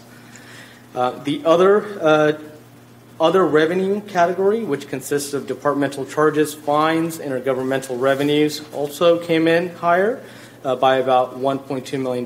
This was primarily increases in the service charges attributable to you'll recall, council adopted adjustments to the user fee schedule, so we believe We did not make any significant adjustments at mid-cycle for those, kind of let the process and the user fees fall through, so we're seeing some increases on the service charges as a result. As well as we're seeing some intergovernmental revenues, such as reimbursement for the fire department from the strike team participating with the state, as well as higher interest revenues that are attributable to higher interest rates. So when we adopted the budget, interest rates were low. We were forecasting not earning as much. Subsequent to that, where interest rates have risen, we are earning much more higher interest than we had originally budgeted. Now, comparing it to the fiscal year 23 year-end projection during budget development, general fund actual revenues came in 1.5 million better compared to the 1.9 for the budget. If you take a look at the major 5 tax categories, our sales, property, utility, franchise, and TOT, they actually came in right in that part where we forecasted them to come in at. So what does that mean? That means while we're seeing here our utility user tax revenues franchise have come in 24% over, 22% over, we actually already accounted for these increases when we adopted the 24-25 budget. So I guess what I'm trying to say is it's not new money, it's money accounted for. It looks, again, when we look at it from a lens of a fiscal year budget to actuals, it does look like we're generating significant increases, but a lot of this is accounted for as we move forward into the forecast year. So with that, I'll transition over to the general fund expenditures. For fiscal year 23, general fund expenditures, including outstanding encumbrances, were $63.9 million. Or about $900,000 under budget. Most departments were at or slightly under budget. The fire department exceeded by approximately about $300,000, primarily due to overtime costs associated with staffing the Santa Teresa Fire Station. And then the essential services cost center is primarily just operational internal service charges. As the economy opened up and staff returned back to the office, our costs for operating the facilities have increased as well than what we adopted for the budget. Now, comparing the general fund expenditures to the fiscal year 23 year-end projections during budget development, the general fund expenditures came in line with the projections. We projected it to be at $63.9 million with about a $900,000 savings. For the non-general fund, we have approximately 60 non-general fund funds within the city. And the information is presented in aggregate by fund type, so your special revenues, capital, debt, internal service, enterprise, and such. So for fiscal year 23, the non-general fund revenues totaled $70.2 million, approximately $11.7 million less than budget. Focusing in on the fund type, special revenue funds came in higher, primarily due to Measure B reimbursement that was received during the fiscal year, but was for a prior fiscal year project. So it was a timing delay. For the recreation fund, the fund generated approximately $800,000 more in user fees and facility rentals, and the general fund contributed $1.5 million as adopted for a total revenue of $2.3. The increase primarily was in the user fees and facility rentals as the economy is opening up. We're able to offer more programs and services. Within the capital and the development impact, the notable decreases for this category was in the capital development, which drives revenues from impact fees. So this is primarily related to new developments. As they get approved, they pay impact fees for public facilities, water, sewer, traffic, and storm drain. This is primarily a timing factor. Again, budget was adopted 2 years ago, so those projects we're seeing are still working through. It's really a timing factor when the fees are assessed and collected. So we do expect projects to come through, but in subsequent years. For the sewer fund generated $15.7 million revenues, approximately $100,000 less. For the water fund collected $13.8 million revenues, or about $1.1 million less than budget. Primarily the decreases in the water rate revenue are likely impacted by the heavier rains that we experienced, as well as early on in 2022 we had mandated reductions, so we believe there was a portion of that carried over as well. On the non-general fund expenditures for fiscal year 23, the total expenditures were $90.2 million, approximately $35.1 million less than budget. Notably, in the underspending was primarily in the enterprise, which includes our water, sewer, capital development, and special revenue funds. And almost all of the underspending was in the capital outlay expenditure category. So a lot of projects that were either budgeted as part of the existing 5-year were deferred and such. So honing in on the fund types, so special revenue funds expended $13.2 million, or 69% of the budget. Again, the underspending was in capital outlay, primarily for a utility undergrounding project for the Rule 20A, which was budgeted as in the existing 5-year capital, and the project is now budgeted for fiscal year 26 under the new 5-year capital program. For the recreation fund, the fund expended $1.9 million versus the $2.1 million budgeted. The savings were primarily some salary savings as well as other materials and services. For the capital and development impact funds, the fund type expended $13.5 of the $20.8 million. Again, underspending was primarily in the capital outlay, notably the downtown beautification project, as well as a water well project, which was funded by Water Impact. So those projects are both expected to be awarded and completed in the current fiscal year. For the internal service funds, the internal service fund category expended $15.1 of the $21.2 million. The underspending here, again, was a capital outlay related to the citywide energy conservation measure project, which is expected to initiate here in the current fiscal year. On the enterprise side, for the sewer fund expended $28.5 million of the $36.6. The underspending was in the capital outlay related to the sewer treatment plant project. The project, we anticipated spending a lot more on the project, but it's not that we're not going to spend that money. It's just a timing difference of when we do it. So more than likely, the rains had impacted the schedule for the project. And then on the water enterprise, again, we expended $12 million of the $19.6. The underspending was, again, a combination of the capital outlay for various utility projects, as well as some underspending on the contractual payments to Valley Water for extraction fees. Any questions on the general fund or the non-general fund revenues and expenditures? Yes. Anyone else want to go before me? Okay. On the general fund revenues. Mm-hmm. Okay. Actually, my questions are strictly on the general fund. Sure. So general fund revenues and general fund expenses.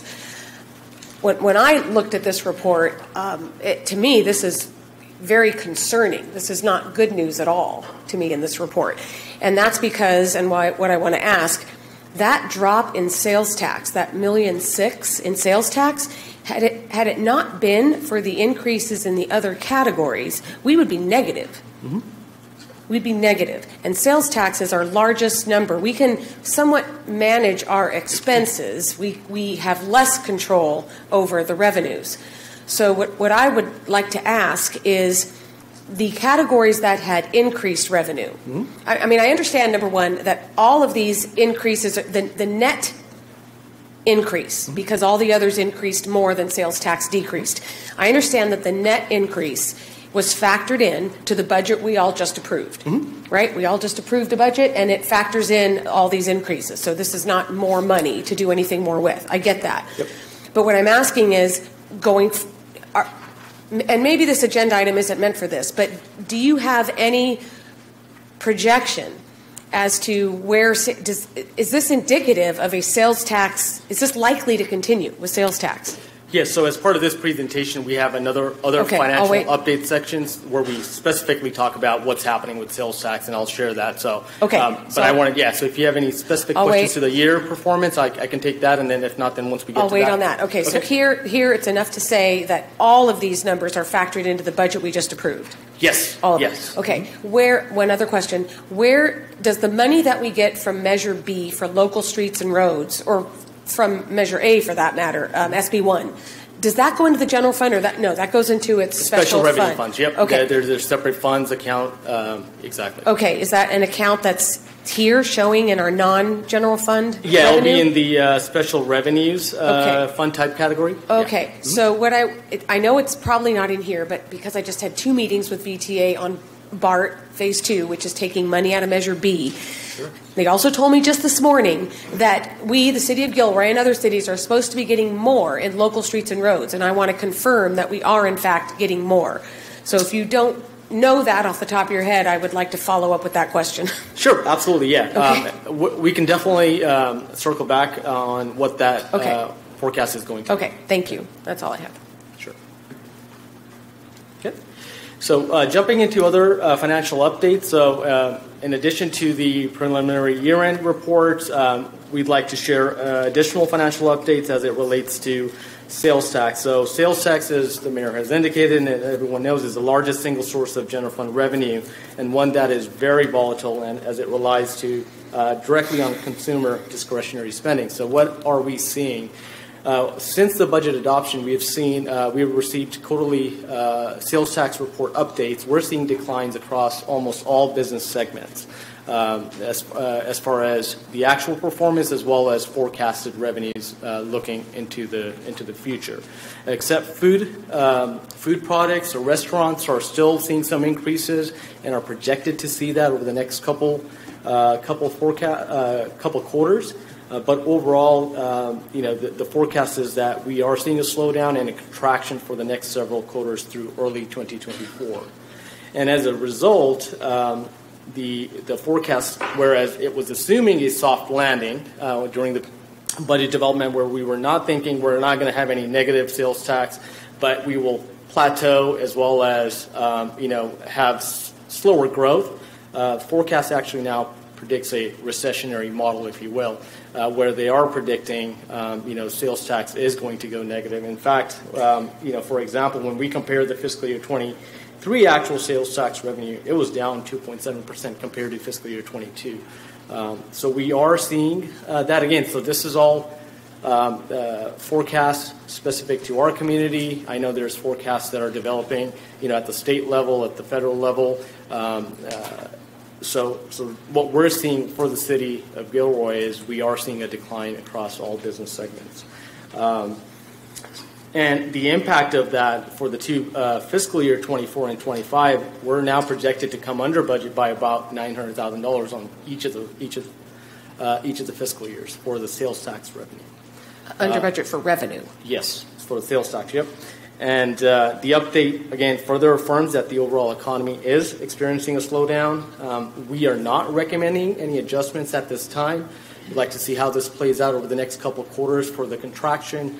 And then as the other element is that when we adopted the budget, both fiscal year 24 and 25 were projected to have positive operating margins. So we're expecting that we can offset some of that with the positive operating margins, as well as we have some healthy reserves, as we indicated during the budget development. All to say, we are seeing these signs, so we're communicating that information to the council as well as the community, and just advising that I think it's time to be fiscally prudent, during these times as we kind of navigate over the next year or so. So that's the update on the sales tax. I have a couple other updates on the following slides. The other update we received is regarding the property tax revenues. You probably are very familiar with the Access ERAF, which is the Educational Revenue Augmentation Fund, which we have been communicating to the council and the community about, and are using as a revenue source to help fund some services in the adopted budget. We previously communicated that the calculation for the ERAF at the county levels was challenged by the California School Boards Association. They had submitted, the initial writ of appeal was denied. They had submitted an appeal. We were made aware by the county that the appeal courts has affirmed the trial court's decision regarding the changes, so there will be no changes per the California School Board Association's challenge. In addition to that, the county staff also notified us, well, that's kind of put to bed. State Controller's Office is now reviewing the ERAF calculation. as recent as August. So there are primarily 5 Bay Area counties that have this access ERAF concern, if you will. And the State Controller's Office has issued a negative audit finding to the Marin County regarding the calculation.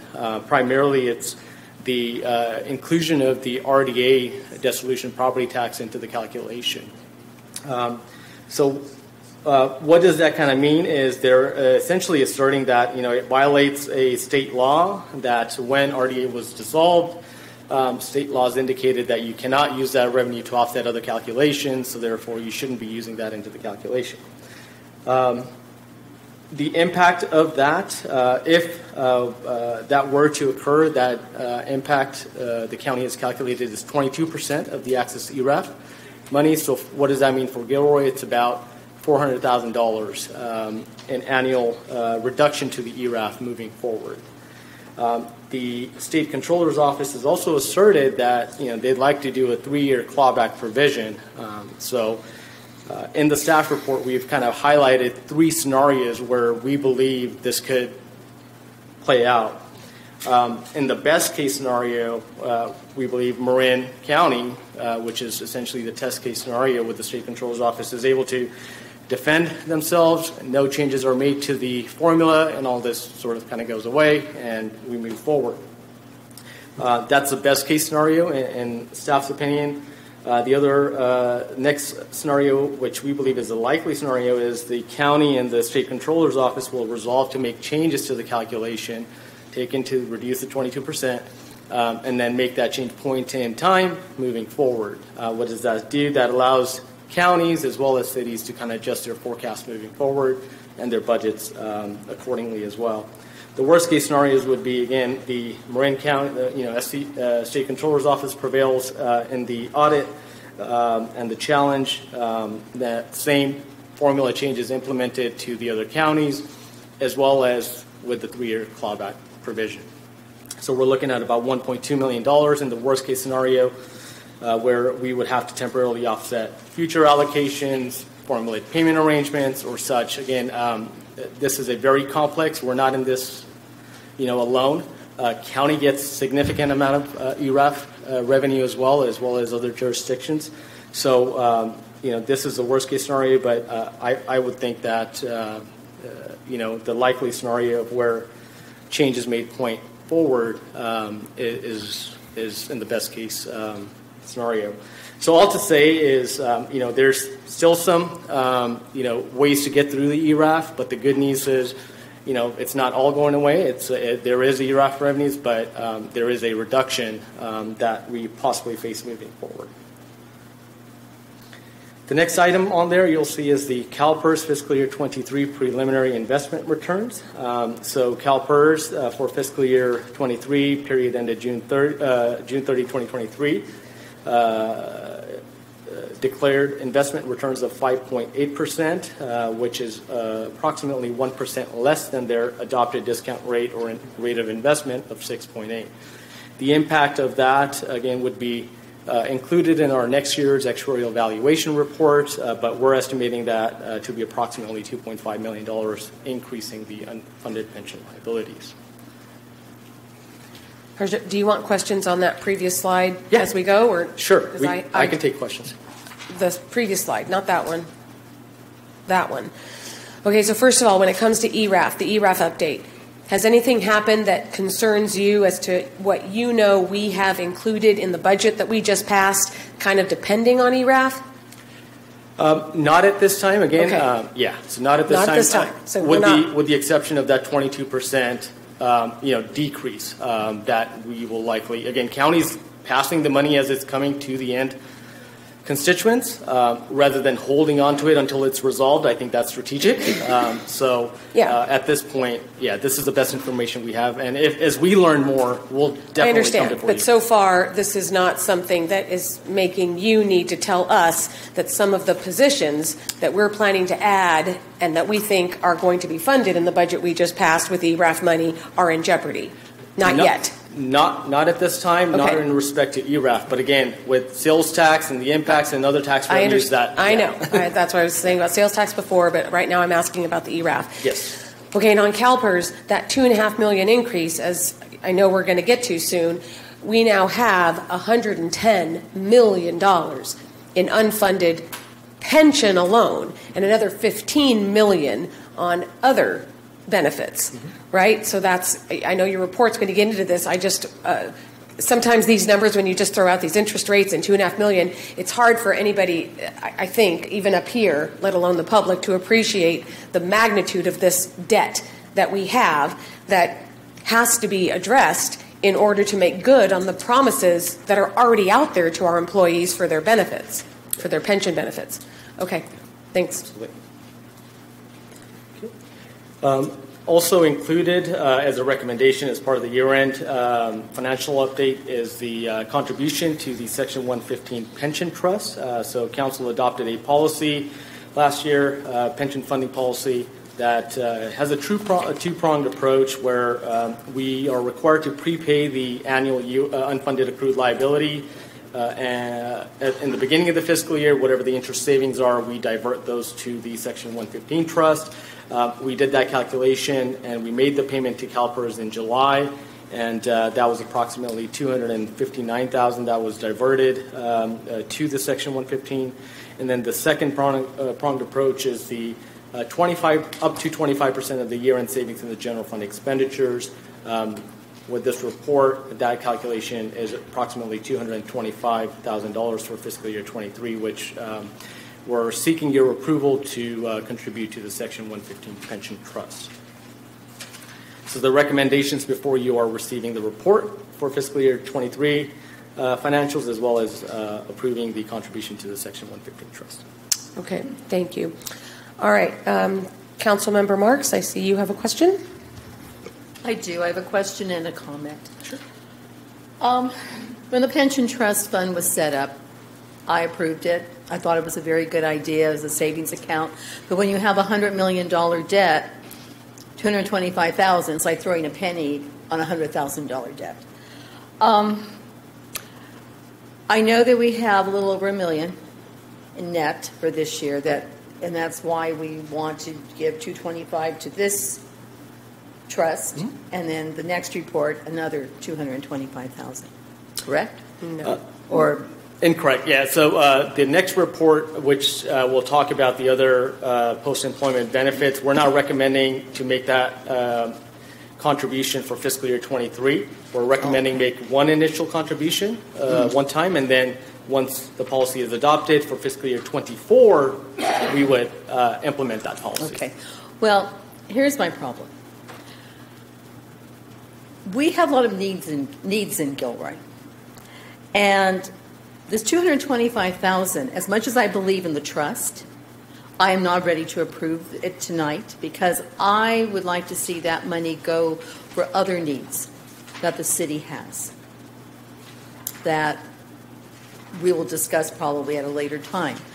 But I guess I'm throwing this out to my fellow council members to see if they understand, if they feel kind of the same way I do, that it's time that we allocate to projects that need to be done, for the city, for the citizens.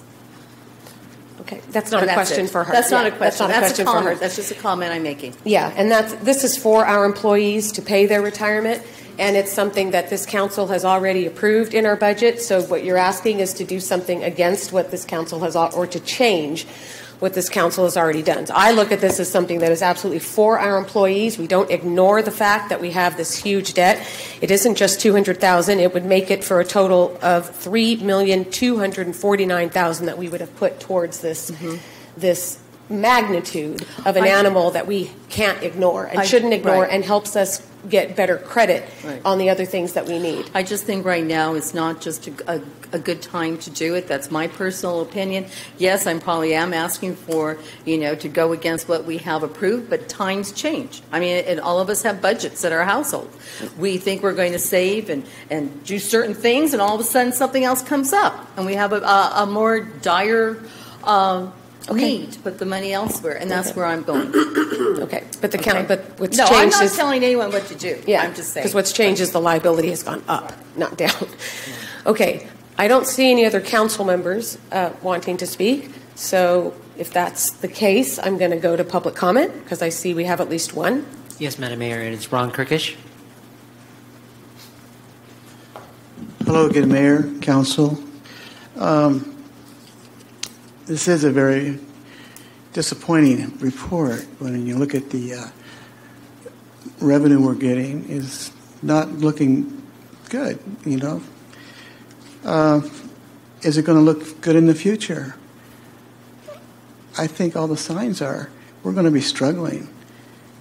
The economy over the next 24 months is not looking good. So it's time, I think, to tighten your belts here at City Hall. We have to prioritize. What are the things that are important? Public safety, and that's the major one, and I'm sure there's other priorities. But we have to watch our spending. I would hope that all of you, would look at potential revenue sources. Really look at them hard and see what you can grab from that. All revenue sources. But the other thing is we have to watch our spending. Is it really the time right now to spend $114,000 on Jedi? I don't think so. That's my personal opinion. Maybe that's something we can look at down the road. But right now, I think we have to start watching our pennies. Thank you. Thank you. Anyone else wishing to speak? No other speaker cards, Madam Mayor. Okay.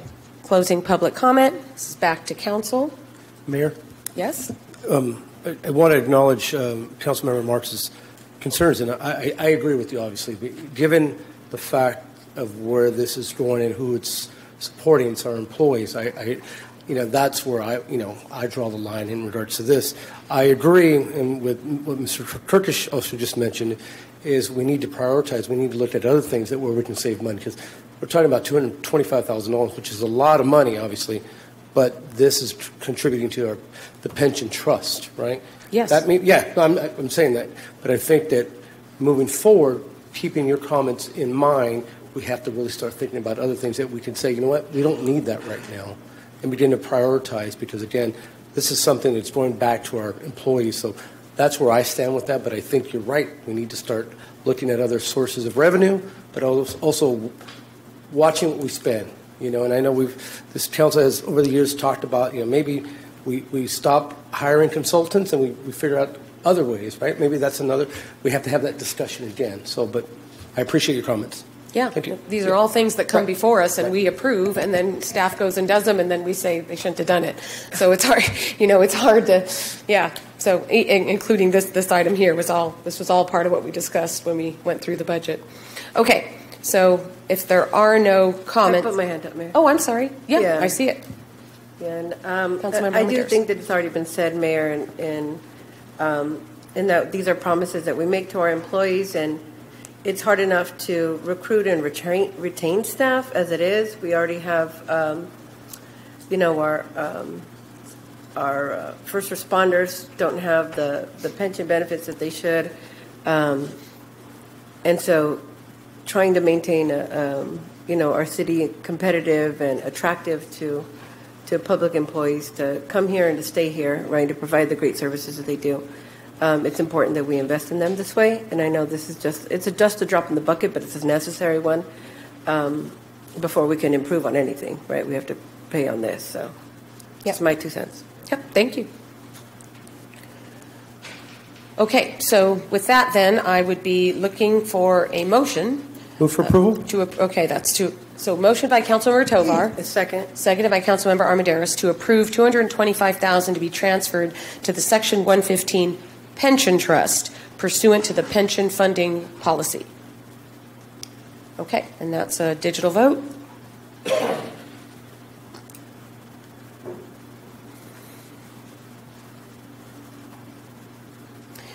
Okay, and that passed 6-1 with Councilmember Marks voting no. Okay, so Harjot, if you'll do the next one, which council, this is the other piece of the same budget thing. The sum is the 25% of the expenditures from the general fund, so it comes up to $725,000. 225 that we just did, 500 that we're about to discuss. Right, Harjot? That's correct. Okay. Yep. Right. So the next item before you is the discussion and direction regarding the other post-employment benefit, also known as OPEB, Section 115 Trust and Funding. Some background. OPEB, what is OPEB? OPEB is benefits other than pension that state and local government employees receive as part of their retirement benefits, and typically includes items such as medical, dental, vision, or life insurance. For the City of Gilroy, this primarily includes the retiree medical health care plan, which is administered by the city and provided to eligible retirees through the CalPERS health care program. So the city contributes the minimum required amount per the Public Employees Medical and Hospital Care Act, also known as PEMCA, for 2023 fiscal year. That amount is $151 per month. In addition to that, the city also has a health reimbursement plan with approximately $200 to $300 a month based on years of service from retirement age up to the age of 65. This benefit primarily has been capped off in 2015-2016, is not available to any new participants, so definitely has helped the city contain its liabilities as it relates to the OPEBs. You'll recall when we adopted the budget, the recommended budget included a $500,000 as one-time contribution to establish and fund a Section 115 OPEB trust, which acts very similar to the pension trust. At that time, Council had directed staff to bring this item for additional discussion, so we're bringing this before you for consideration. What is the current state of the OPEB? The current liability is approximately $15 million. We are funding it as a pay-as-you-go or a pay-go basis. Approximately $600,000 a year, and it's growing. We currently have 235 inactive employees, beneficiaries that are receiving this benefit, and about 220 active employees that are eligible to receive the benefit. Currently, no funds are set aside to pay for the accrued liability in relation to the OPEB. This chart before you demonstrates the total OPEB liability since 2020. It has ranged anywhere from $15 million to up to 18 or 19 million in 2021. The year-over-year change primarily is a function of the discount rate that gets utilized for respective years when the actuarial evaluations are calculated, which is based on a 20-year municipal bond index, and to some smaller scale or smaller extent changes in assumptions and factors, things such as healthcare trends, life expectancies, and other items. Again, as indicated, there are no current assets, so it is 0% funded under our current state. In the future state, again, we're recommending, as is advised by the Government Finance Officers Association, that government start developing a plan to address these liabilities, including pre-funding these. There are other ways to also address these, which are not primarily applicable to City of Gilroy, again, because primarily we have capped some of these health benefits and we're only paying the minimum. But other larger agencies that have promised bigger, larger benefits, GFO recommends to negotiate and change benefits, eligibility, do cost sharing, and things of that. But for us, the one mechanism is the pre-funding, so that is a option or a strategy for us. So many cities have begun pre-funding by establishing Section 115 OPEB trust and actually adopting funding policies that are tailored around their benefits and their available resources. And it also helps us as a city, anytime we're go out to go borrow money, it is looked at very favorable that we're addressing this and not ignoring it. So it also in turn helps with our bond and credit rating agencies. Again, this is a step in the right direction. Again, it's large. It's not as large as pension. It is a liability.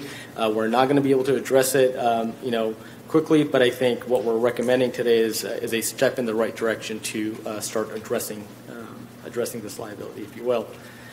So why should we establish a 115 trust versus continuing down the PAYGO? Again, PAYGO model your contributions will increase into the future. By establishing a 115 trust, we're putting the contributions as assets on the financial statements, and actually we can utilize any contributions to the trust to offset our liabilities into the future, as well as we can, whatever assets are put into the trust, much like the pension trust, we get to adopt investment guidelines with target investment rates that are greater rate of return than we're currently getting and can be used to smooth payments or offset future liabilities. Pre-funding can also help hedge against healthcare inflation or longer life expectancies into the future. Funds in the trust are dedicated, meaning they are irrevocable for future, and then they are dedicated to the OPEB costs and protected from diversion for other uses and protected from creditors as well. Many agencies had in the past decided to establish internal reserve accounts. As there are changes, those reserve accounts are up for grabs. They can be diverted for other purposes. So this kind of establishes that dedicated irrevocable trust. Last but not least, as previously mentioned, it is viewed favorably. It has favorable impacts on our bond and credit rating agencies as we're looking to go out and borrow some money in the future. So the recommendation before you is the adoption of a resolution that would basically direct the establishment of a Section 115 OPEB trust with a one-time initial contribution of $500,000. Also included in the resolution is a OPEB funding policy, again recognizing we're not going to be able to solve this challenge, but we are taking incremental steps. So we are pegging this OPEB funding policy very similar to the pension funding policy, where we will take up to 25% of the year-end savings in the general fund expenditures, again subject to council approval, to be transferred to a Section 115 OPEB trust. And then we would review this policy biannually anytime we conduct the actuarial evaluation to kind of see we're meeting the objectives outlined. So that concludes my presentation. I'm happy to answer any questions. Okay. I don't see anyone on the board, so I'm going to go, which I definitely have questions. When we, the council, those of us who were here in 2019, established the 115 trust, right? I think maybe in some of our minds, or maybe I should just speak for myself, in my mind, it was for retirement benefits, period. Section 115 trust for retirement benefits that we needed to start saving some money for. Today, there's this distinction between pension and OPEB. Does that mean that we cannot use the money that we've put into our existing 115 trust for OPEB payments? Yes. So I haven't read the resolution to explicitly state that, but I believe the resolution authorized the establishment of a pension and/or OPEB trust. So it allows us to establish it, but you're right. So the pension account is separate, and that would be accounted for separate to offset pension liabilities. And then the OPEB would be a separate account to offset OPEB liabilities. But so is this an accounting thing that you're trying to do by suggesting we establish a 115? I'm just wondering, why can't all the money go into the 115 trust that we already have?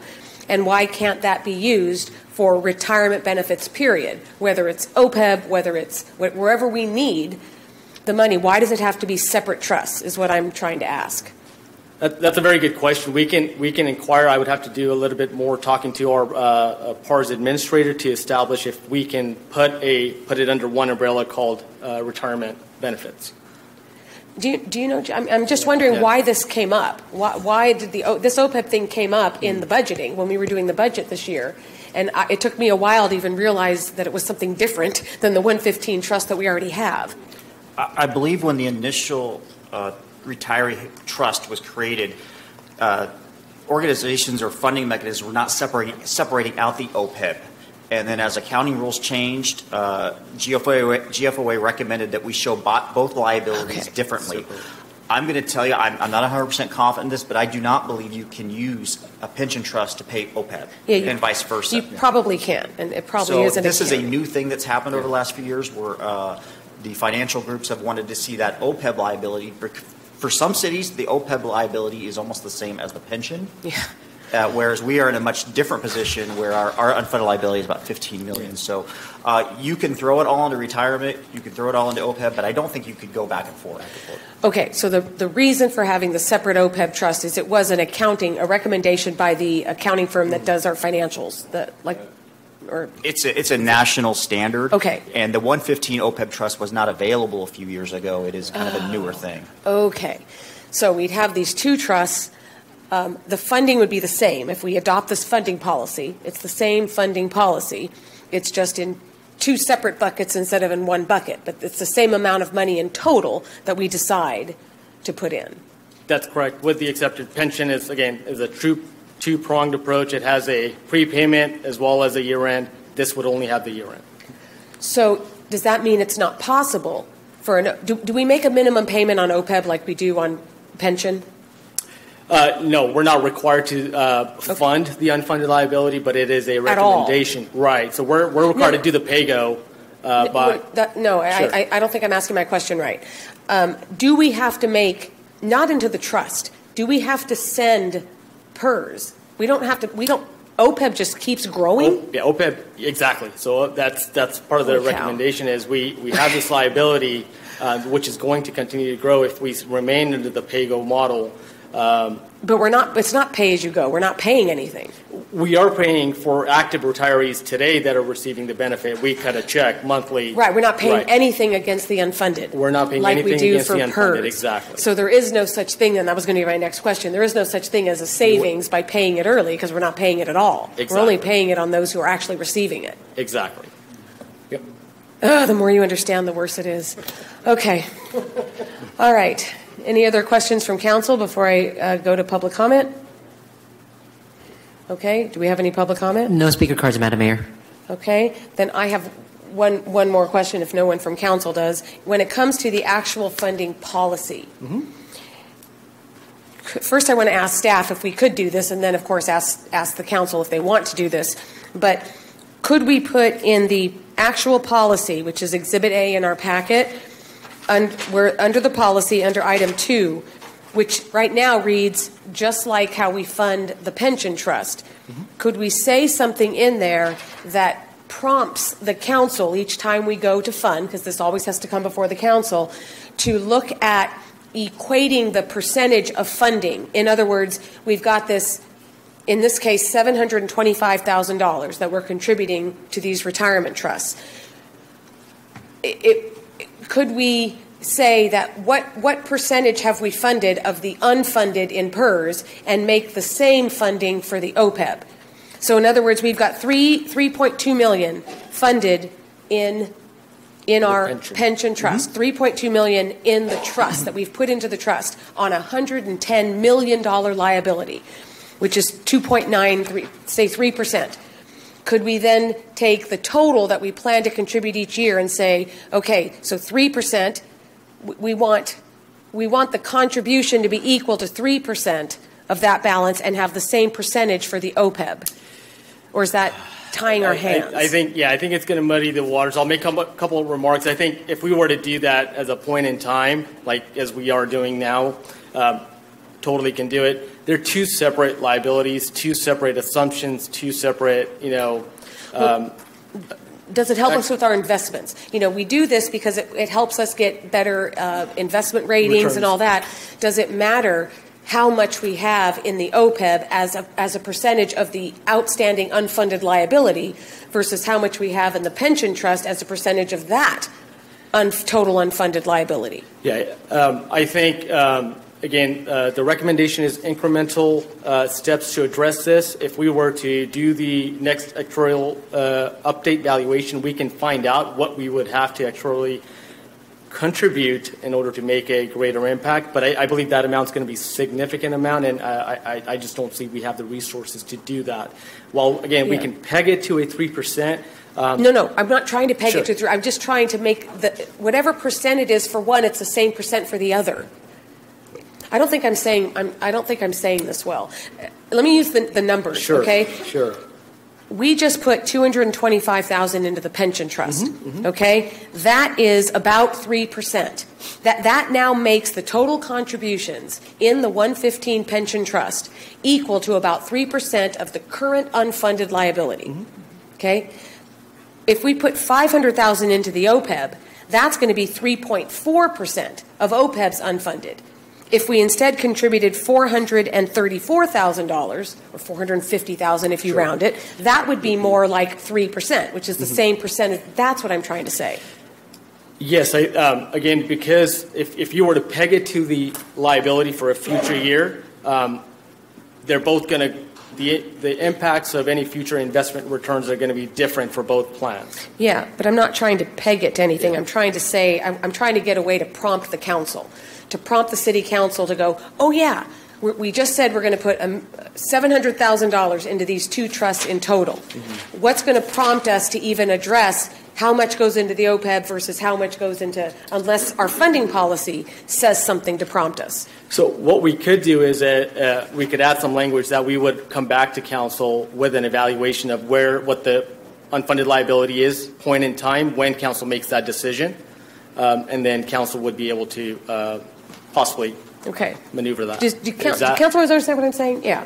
I'm just trying to make it so that one doesn't get so overly, not that we have the money to overly fund anything. I'm just saying in the peanuts that are in these buckets, that we don't have more peanuts here than we should have here. Yeah, we can. I think that might be a right approach. Again, as I'm kind of playing this calculation out in my mind, we could have OPEB liabilities grow significantly, and then you're going to require more than 25% of the contribution to match that, whatever that percentage may be, right? Okay. So that's how I'm kind of looking at it. But I think what might work is when we come back to you, we bring in the current snapshot of both liabilities. And then let you kind of drive that decision. I know, but then I got to trust you to remember, and I want to see it in the policy so that I remember. Yeah, I mean, we would add that. Yeah, that's what I'm saying. So I guess example could be. Let me see if I have an example slide here. So something like this. This is pension versus OPEB. Your current liabilities, your accrued liabilities, your assets, netting to your unfunded accrued liability, and then what the funded status is, as well as the contributions to the Section 115 trust. Yeah. We could bring something like this as part of the fiscal year-end report. Well, and also going forward now that if we have the OPEB trust, when we're talking about contributing anything to anything, we'll have both trusts in front of us instead of in the past it just was the one. Yes. Okay. So I'm going to make a motion to adopt a resolution establishing the 115 trust for OPEB. Approve a one-time contribution to it of $500,000 from the general fund, and approve the funding policy with some addition to it, though. The way it's written like this, something that says, and we address the split between OPEB and pension in equal percentages to their respective unfunded balances, something like that. Makes sense. Can you add that in there? Yes. Yeah, we could definitely add that in there, and then. Well, do I have a second? Second. Okay, it's seconded by Councilor Armendariz, so now we can discuss it. Okay, yes. Yeah. So we can definitely add that language in there, and then when we get to that point in time, we'll come back to you and then kind of let you see how you want to kind of divvy up. Of course. I just want it to be in the policy so that I can remember that we're looking at both and trying to keep them somewt balanced. I plan to be here, and I will promise you that. I will for sure remember. Mayor, may I just say something? Sure. Okay. I guess where I have a problem, when we have a net, I just have to wrap my mind around the fact that we're going to take that whole net, basically, and throw it into these two pension trusts, where I kind of feel like we should go 25%. It's not the whole net. Well, yeah, and this time around it's 750. Well, yeah, 750 out of the little over $1 million that we had in our net. And I guess I was just coming from the standpoint of it'd be nice to be able to take that net and do something, for the city. More streets, maybe staffing a fire station, whatever. But if the council feels that the unfunded liability, in the future is more important, and I want the community to understand we are making our unfunded payments every year. It's not like, no one's going to get their retirement checks. They will. But I guess that's just, I have to wrap my mind around it. When I see a net, I just forget about it. Okay. We have a motion and a second, so let's go ahead Madam and. Mayor, Yes. Who was the second again? It was Councilmember Armendariz. Thank I you. made the motion and she seconded. Thank you. Councilmember Medeiros? Yes. Councilmember Bracco? Councilmember Klein? Yes. Councilmember Hilton? Aye. Councilmember Marks? Yes. Councilmember Tovar? Yes. And Mayor Blinkley? Yes. It's unanimous for some strange reason now. Okay. Beat you down. Okay. Beat you down. Okay. All right. That brings us to City Administrator reports. Go ahead, Jimmy. Thank you, Madam Mayor. I just have a couple of really small updates. We have a couple of new items in the weekly newsletter and through our social media. One is called Know Your Code. We're going to start as certain parts of the year come around, putting in the code and what you can do to help us be aware of violations and such. Example is overgrown weeds. A lot of people don't know what those rules are, and so we're going to start a campaign to start informing our residents of what they should be doing at their properties and such. So most people don't know most of the rules and the codes, and so we're going to start that. And then the second is we're stealing a little bit from if you read the Mercury News, like the Road Show, where people submit questions in writing and such. And so we're going to be taking some of those questions on each week in the e-newsletter and responding to them. Why did the city do this? Why didn't the city do that? And to be able to give you a staff perspective about some of the things that maybe are at the top of some of our residents' mind. And then lastly is just last week on the 23rd, we participated in the California Coastal Commission Cleanup Day. We were at Uvas Creek and DeBell Preserve. There were 67 residents and myself and a few other staff members who were out there picking up trash, 496 pounds of trash. I think that is a drop in the bucket compared to what is out there. But we found some very interesting things and many things we couldn't describe or would prefer not to. But I do appreciate all the help from the community. These cleanups make a big difference. When we go back a few months later, we start seeing it coming back. And so we have to stay on it. But I do appreciate the 67 folks who came out and helped us remove about 500 pounds of trash. That concludes my report. Thank you. All right. Thank you, Jimmy. Andy, do you have a city attorney's report? Yes, I have a brief report on the status of a case that we've discussed before. And it starts with the Boise case, which we've discussed many, many times, which of course said that a city could not enforce a no camping in public property ordinance unless it had shelter beds available to move the people into. And the basis of that was the Ninth Circuit, the federal court, said that to do so would violate the Eighth Amendment to the U.S. Constitution, which prohibits cruel and unusual punishment in a criminal case. So the city of Grants Pass, this was 2019, Grants Pass, Oregon, passed a similar ordinance, and they said, well, we're going to do it as a civil matter only, no criminal penalties, whatever. Therefore, we should not be under the aegis of the Boise case or the Eighth Amendment. But the Ninth Circuit struck that case down as well. And it reasoned that although it's a civil ordinance, if somebody disobeys it, they could maybe in the future be arrested for trespassing, and that would be criminal. It was speculative because this had not happened, but nonetheless, that was their reasoning. So what I wanted to report is that there is a major push that you may have read about in the newspapers. In fact, there was an article in the Mercury about it the other day, to get the U.S. Supreme Court to hear the Grants Pass case. And I think many people think that if it does get to the U.S. Supreme Court, they may well overturn the result. Governor Newsom has filed an amicus brief asking the U.S. Supreme Court to handle it. The League of California Cities has filed a brief. There are about 24 briefs that are on file already urging the U.S. Supreme Court to hear the Grants Pass case. So I'll report to you on what happens. It's very interesting, though, and as I say, many people think that if they do take on the case, they will reverse it, but we'll have to wait and see. That concludes my report. All right, thank you.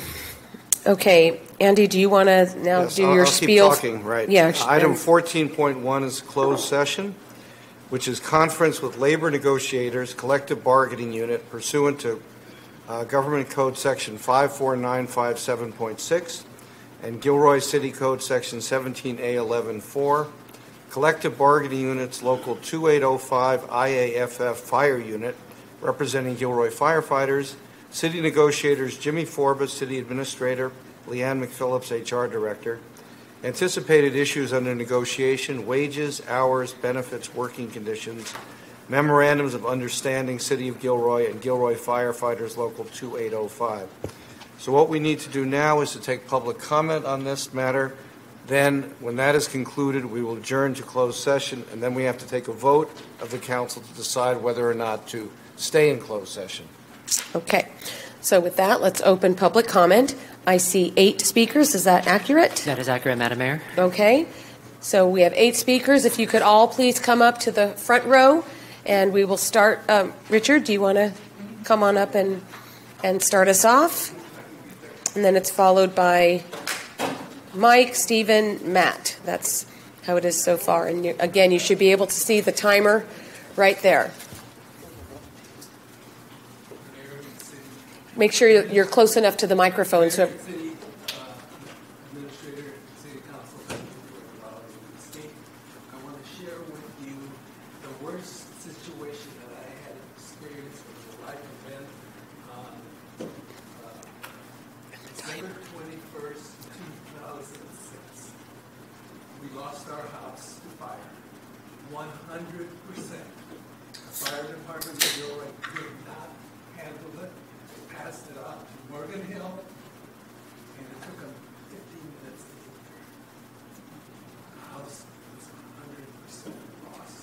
Everything in the house, when you do okay. my mother-in-law's hearing aids melted. I'm sorry, the microphone is not working, and so he's trying to fix that. We could switch to this, but I don't want to make you have to move. So, okay, if you can move, then that's what we should do.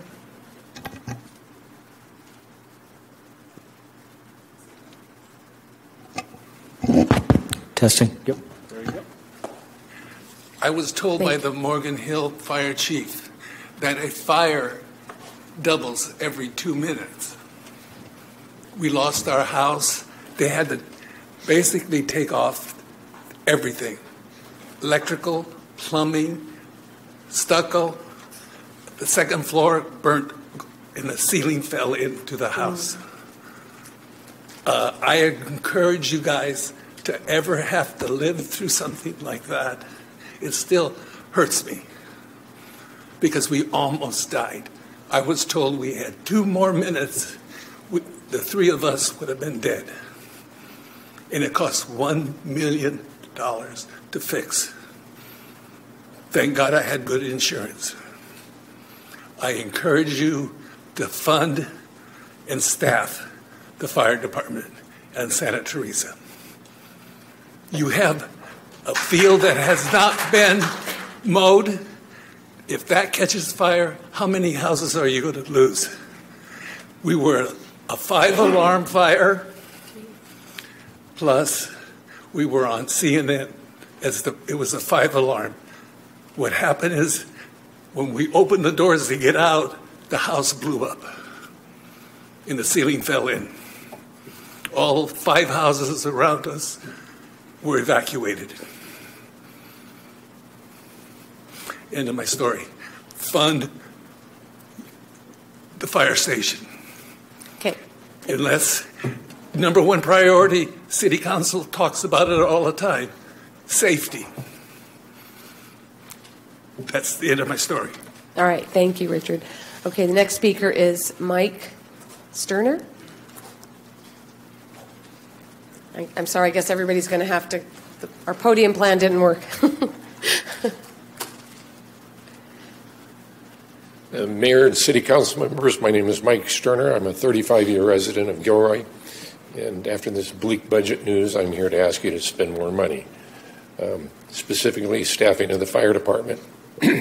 About 4 years ago, an independent study was done that recommended a 4th fire station be built in the city of Gilroy to ensure a responsible response time to calls for service emergency services in our city. Along with that, the city has built hundreds of homes in the area of the South Santa Teresa area that would be serviced by this fire department, and there's property taxes, sales taxes that are generated from those properties, and there was an assurance made to the public that funds from the growth of Gilroy would be used for that 4th fire station. Well, what we have now is a stopgap measure. We've got firefighters assigned to an ad hoc fire station at Christmas Hill Park, less than perfect conditions for firefighters to operate under. But the biggest problem is today, even with a temporary fire station that's only operated 12 hours a day, they do not have the staffing to operate that station the way it should be operated. With minimum staffing levels for a call to service of 3 firefighters, very often the 12 hours that station is manned, there are only 2 officers or 2 firefighters available to staff that station. Well, what does that require? That requires that a second piece of apparatus from another fire station respond to the call of service with the Santa Teresa equipment, taking equipment from 2 fire stations at the detriment of a second area of responsibility for the fire department. And the only way to solve that, the only way to correct this problem, is to work as expeditiously as possible to increase the staffing levels of the fire department. Rebecca mentioned it earlier, kind of the elephant in the room. And there's been this long-going problem, not just in Gilroy, but throughout the Bay Area and throughout California, with recruitment and retention of public safety officials. Gilroy's in an even worse situation because of the negotiated benefits, retirement benefits in the city of Gilroy through the CalPERS program. It's going to make it even more difficult to retain police officers. You can bring them in, you train them, but because we're in a CalPERS retirement system where 90% of the fire departments in the state of California belong to CalPERS, it's very easy for firefighters who have been trained in the city of Gilroy to transfer to another agency that has a much better retirement system. So the onus is on you to act as quickly and expeditiously as possible to bring staffing levels up to where the staffing was recommended 4 years ago. 3 minutes is up. Wow, that's it's 3 minutes. Yeah, I'm sorry. Okay, next speaker is Stephen Hayes, followed by Matt Tuttle, and then Christopher.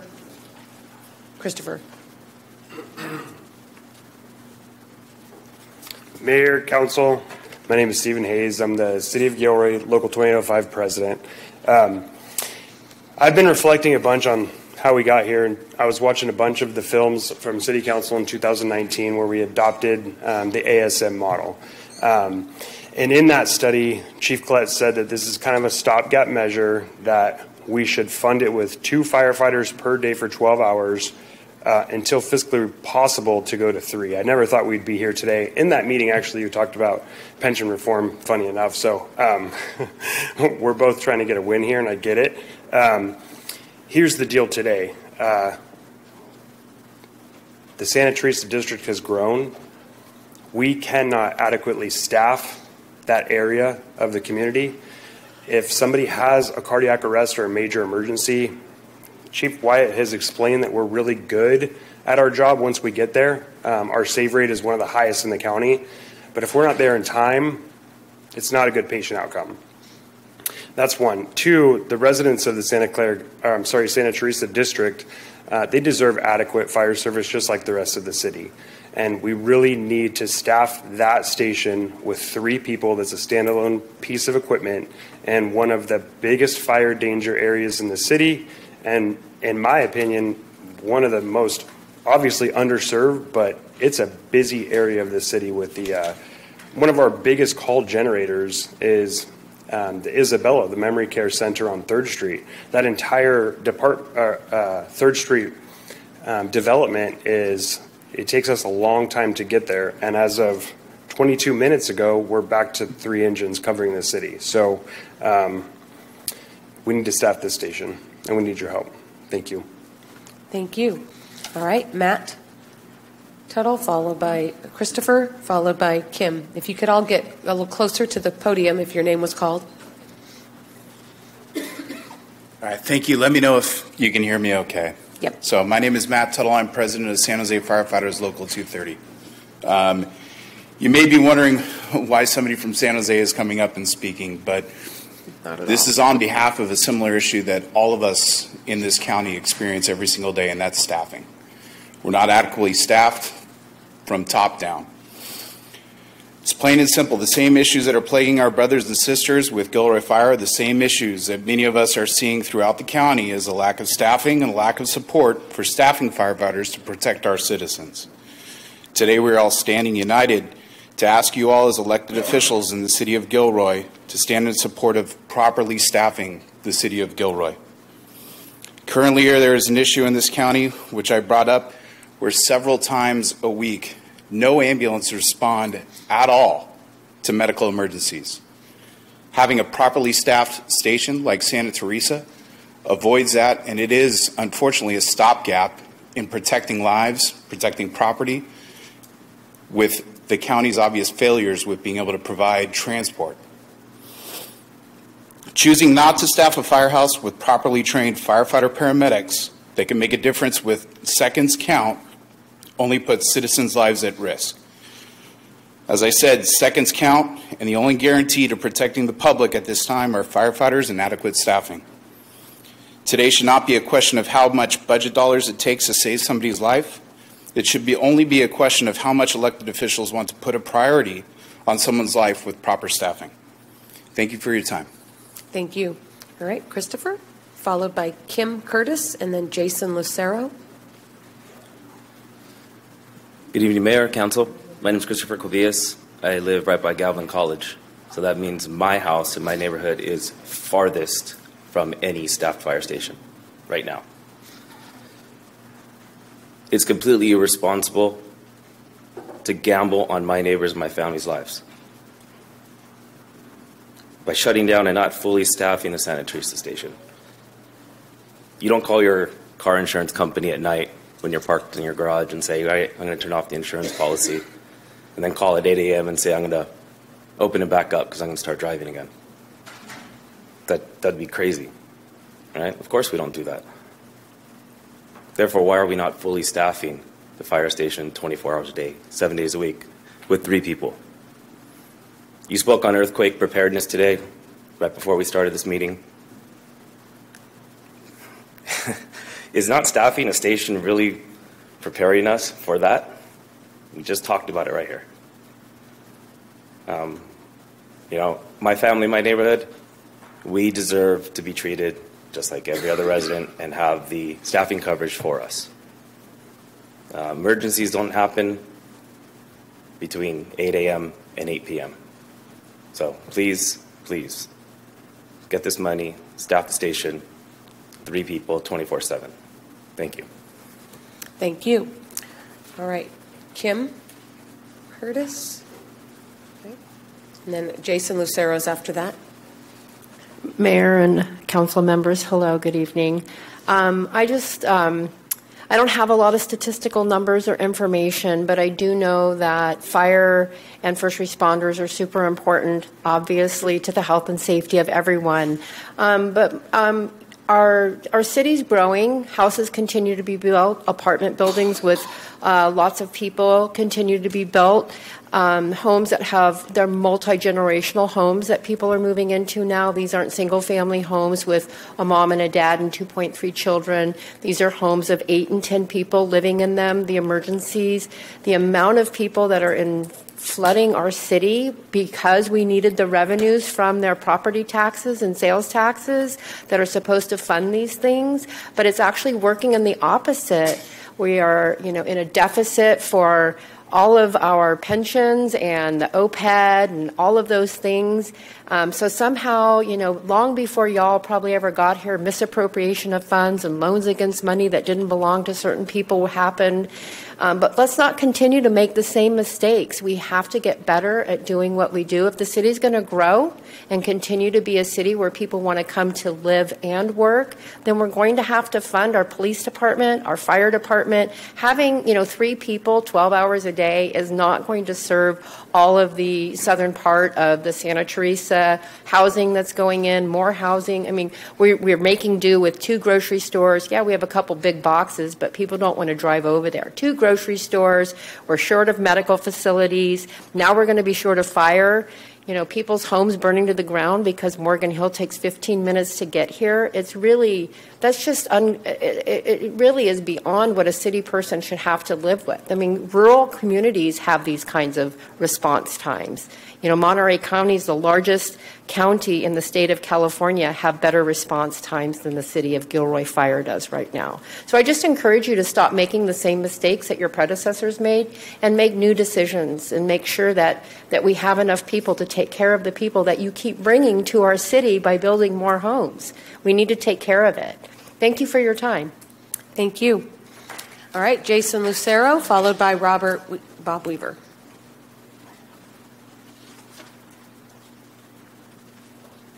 Good evening, Mayor, City Council.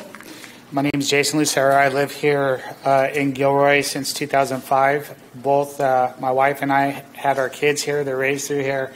They're Gilroy through and through. They're both in high school at this point.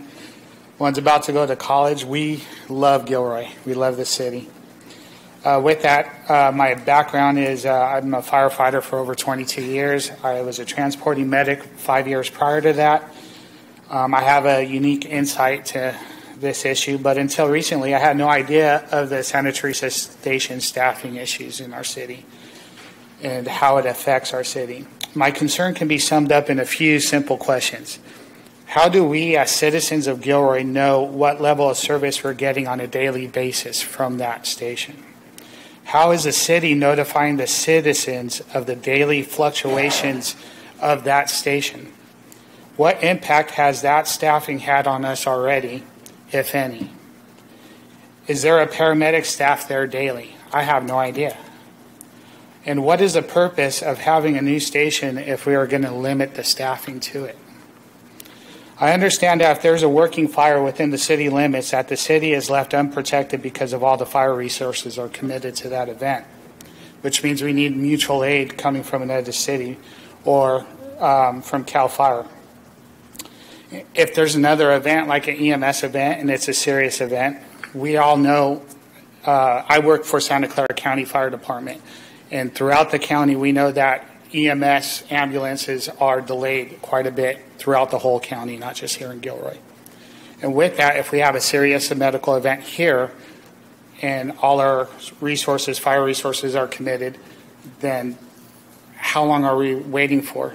I don't work in this city, but I have friends who work for this city, and it seems like it's quite a while. I want to impress upon you that in the modern fire service, we're here to respond to any type of emergency. Gilroy's population has grown exponentially in the last 5 years, which requires increased services of all types. Most days, people go about their business never needing emergency services. But my family and I feel secure with the knowledge that our taxes and our city leadership has provided us the services to protect us and help us in emergency situations that may arise. A new fire station not fully staffed is in contrast to those sentiments. I urge the mayor and the city council to please find a way or a solution to fully staff our Santa Teresa station. Thank you very much for your time. Thank you. All right, Bob Weaver, and that will conclude. Actually, Madam Mayor, we do have two other speaker cards after this. It's Jim Blaine, followed by Brown Kirkish. Oh, I'm not seeing those on my screen. Okay. Mayor and Council, good evening. Once again, my name is Bob Weaver. I live in the Santa Teresa Fire District. I've lived there with my wife for about 7 years. In 2019, this document came out. It was run times, and it's now old. It needs to be updated drastically. These are not necessarily accurate, but they're the best numbers we have right now. After 8 o'clock, we're down to 11 minutes response time. When it's manned with a two-man crew, and that means if you have a heart attack out at Gavilan College, it takes 3 people, which means a second house is shut down to back up the shortage of the two-man crew in the make-believe fire station. If we had 3 people on that station 24/7, all of our numbers would look really good like it was advertised. We don't have that.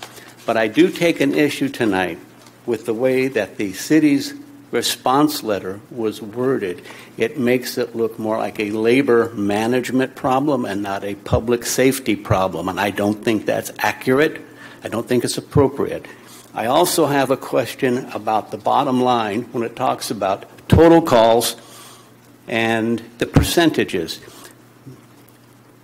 6% does not mean that we are super duper safe in our neighborhoods. We're healthy. We don't fall off ladders or have heart attacks or have pots on the stove.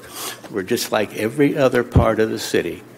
What it means is you can only have these numbers attributed to your station if your station is open.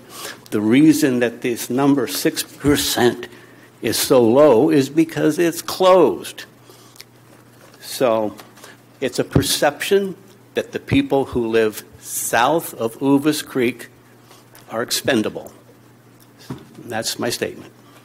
All right, thank you. I can't see the others, Ty, so you're going to have to call them. Yes, Madam Mayor. It's Jim Bleen, followed by Ron Kirkish. Okay.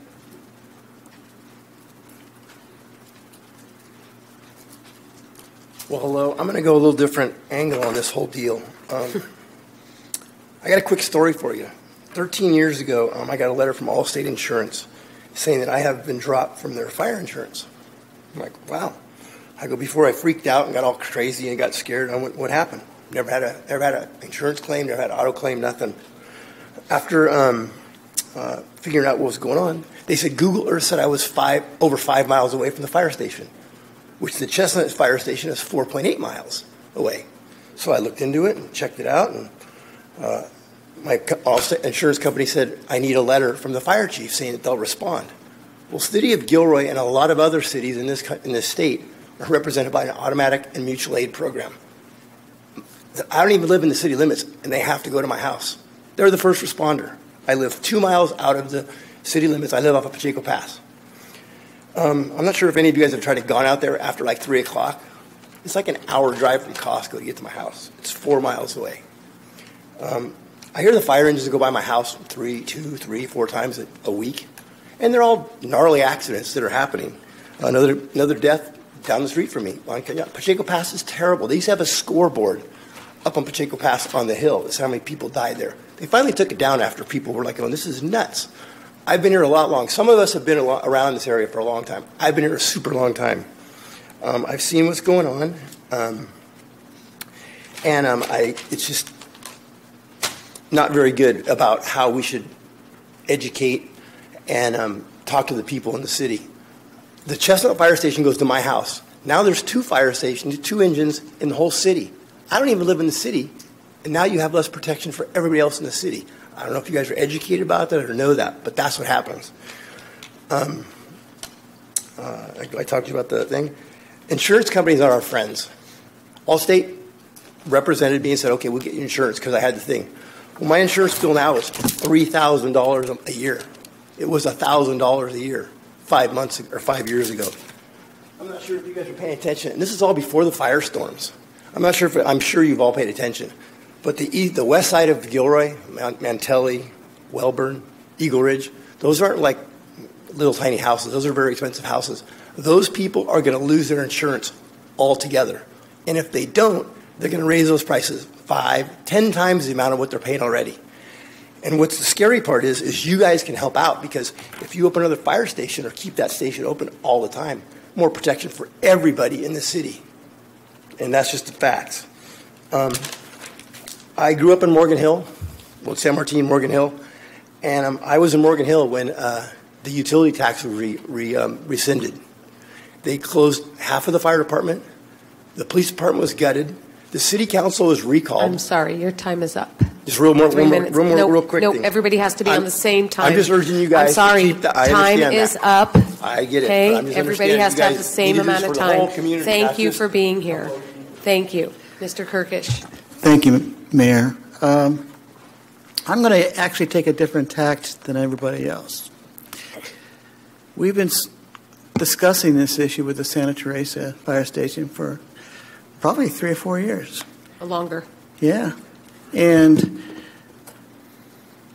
it's, I guess what I want to say is the fire department and the city are not the villains here. Neither of you. You've been working to try to resolve this problem for a long time.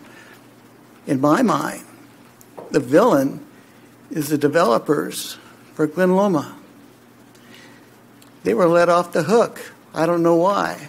But by all accounts, we should have had a fire station up there a long time ago. And now it seems to me and others that they're doing the best they can to delay being responsible for making that. And a lot of people are afraid that they never will. They will never commit to finishing the number of homes that they've committed to. If this is true, I would like to suggest that this council talks to Glen Loma developers and say if they don't come through with their obligation, they will never build another facility, another home, or anything in this city. And let it be known to other developers that it will be the same thing.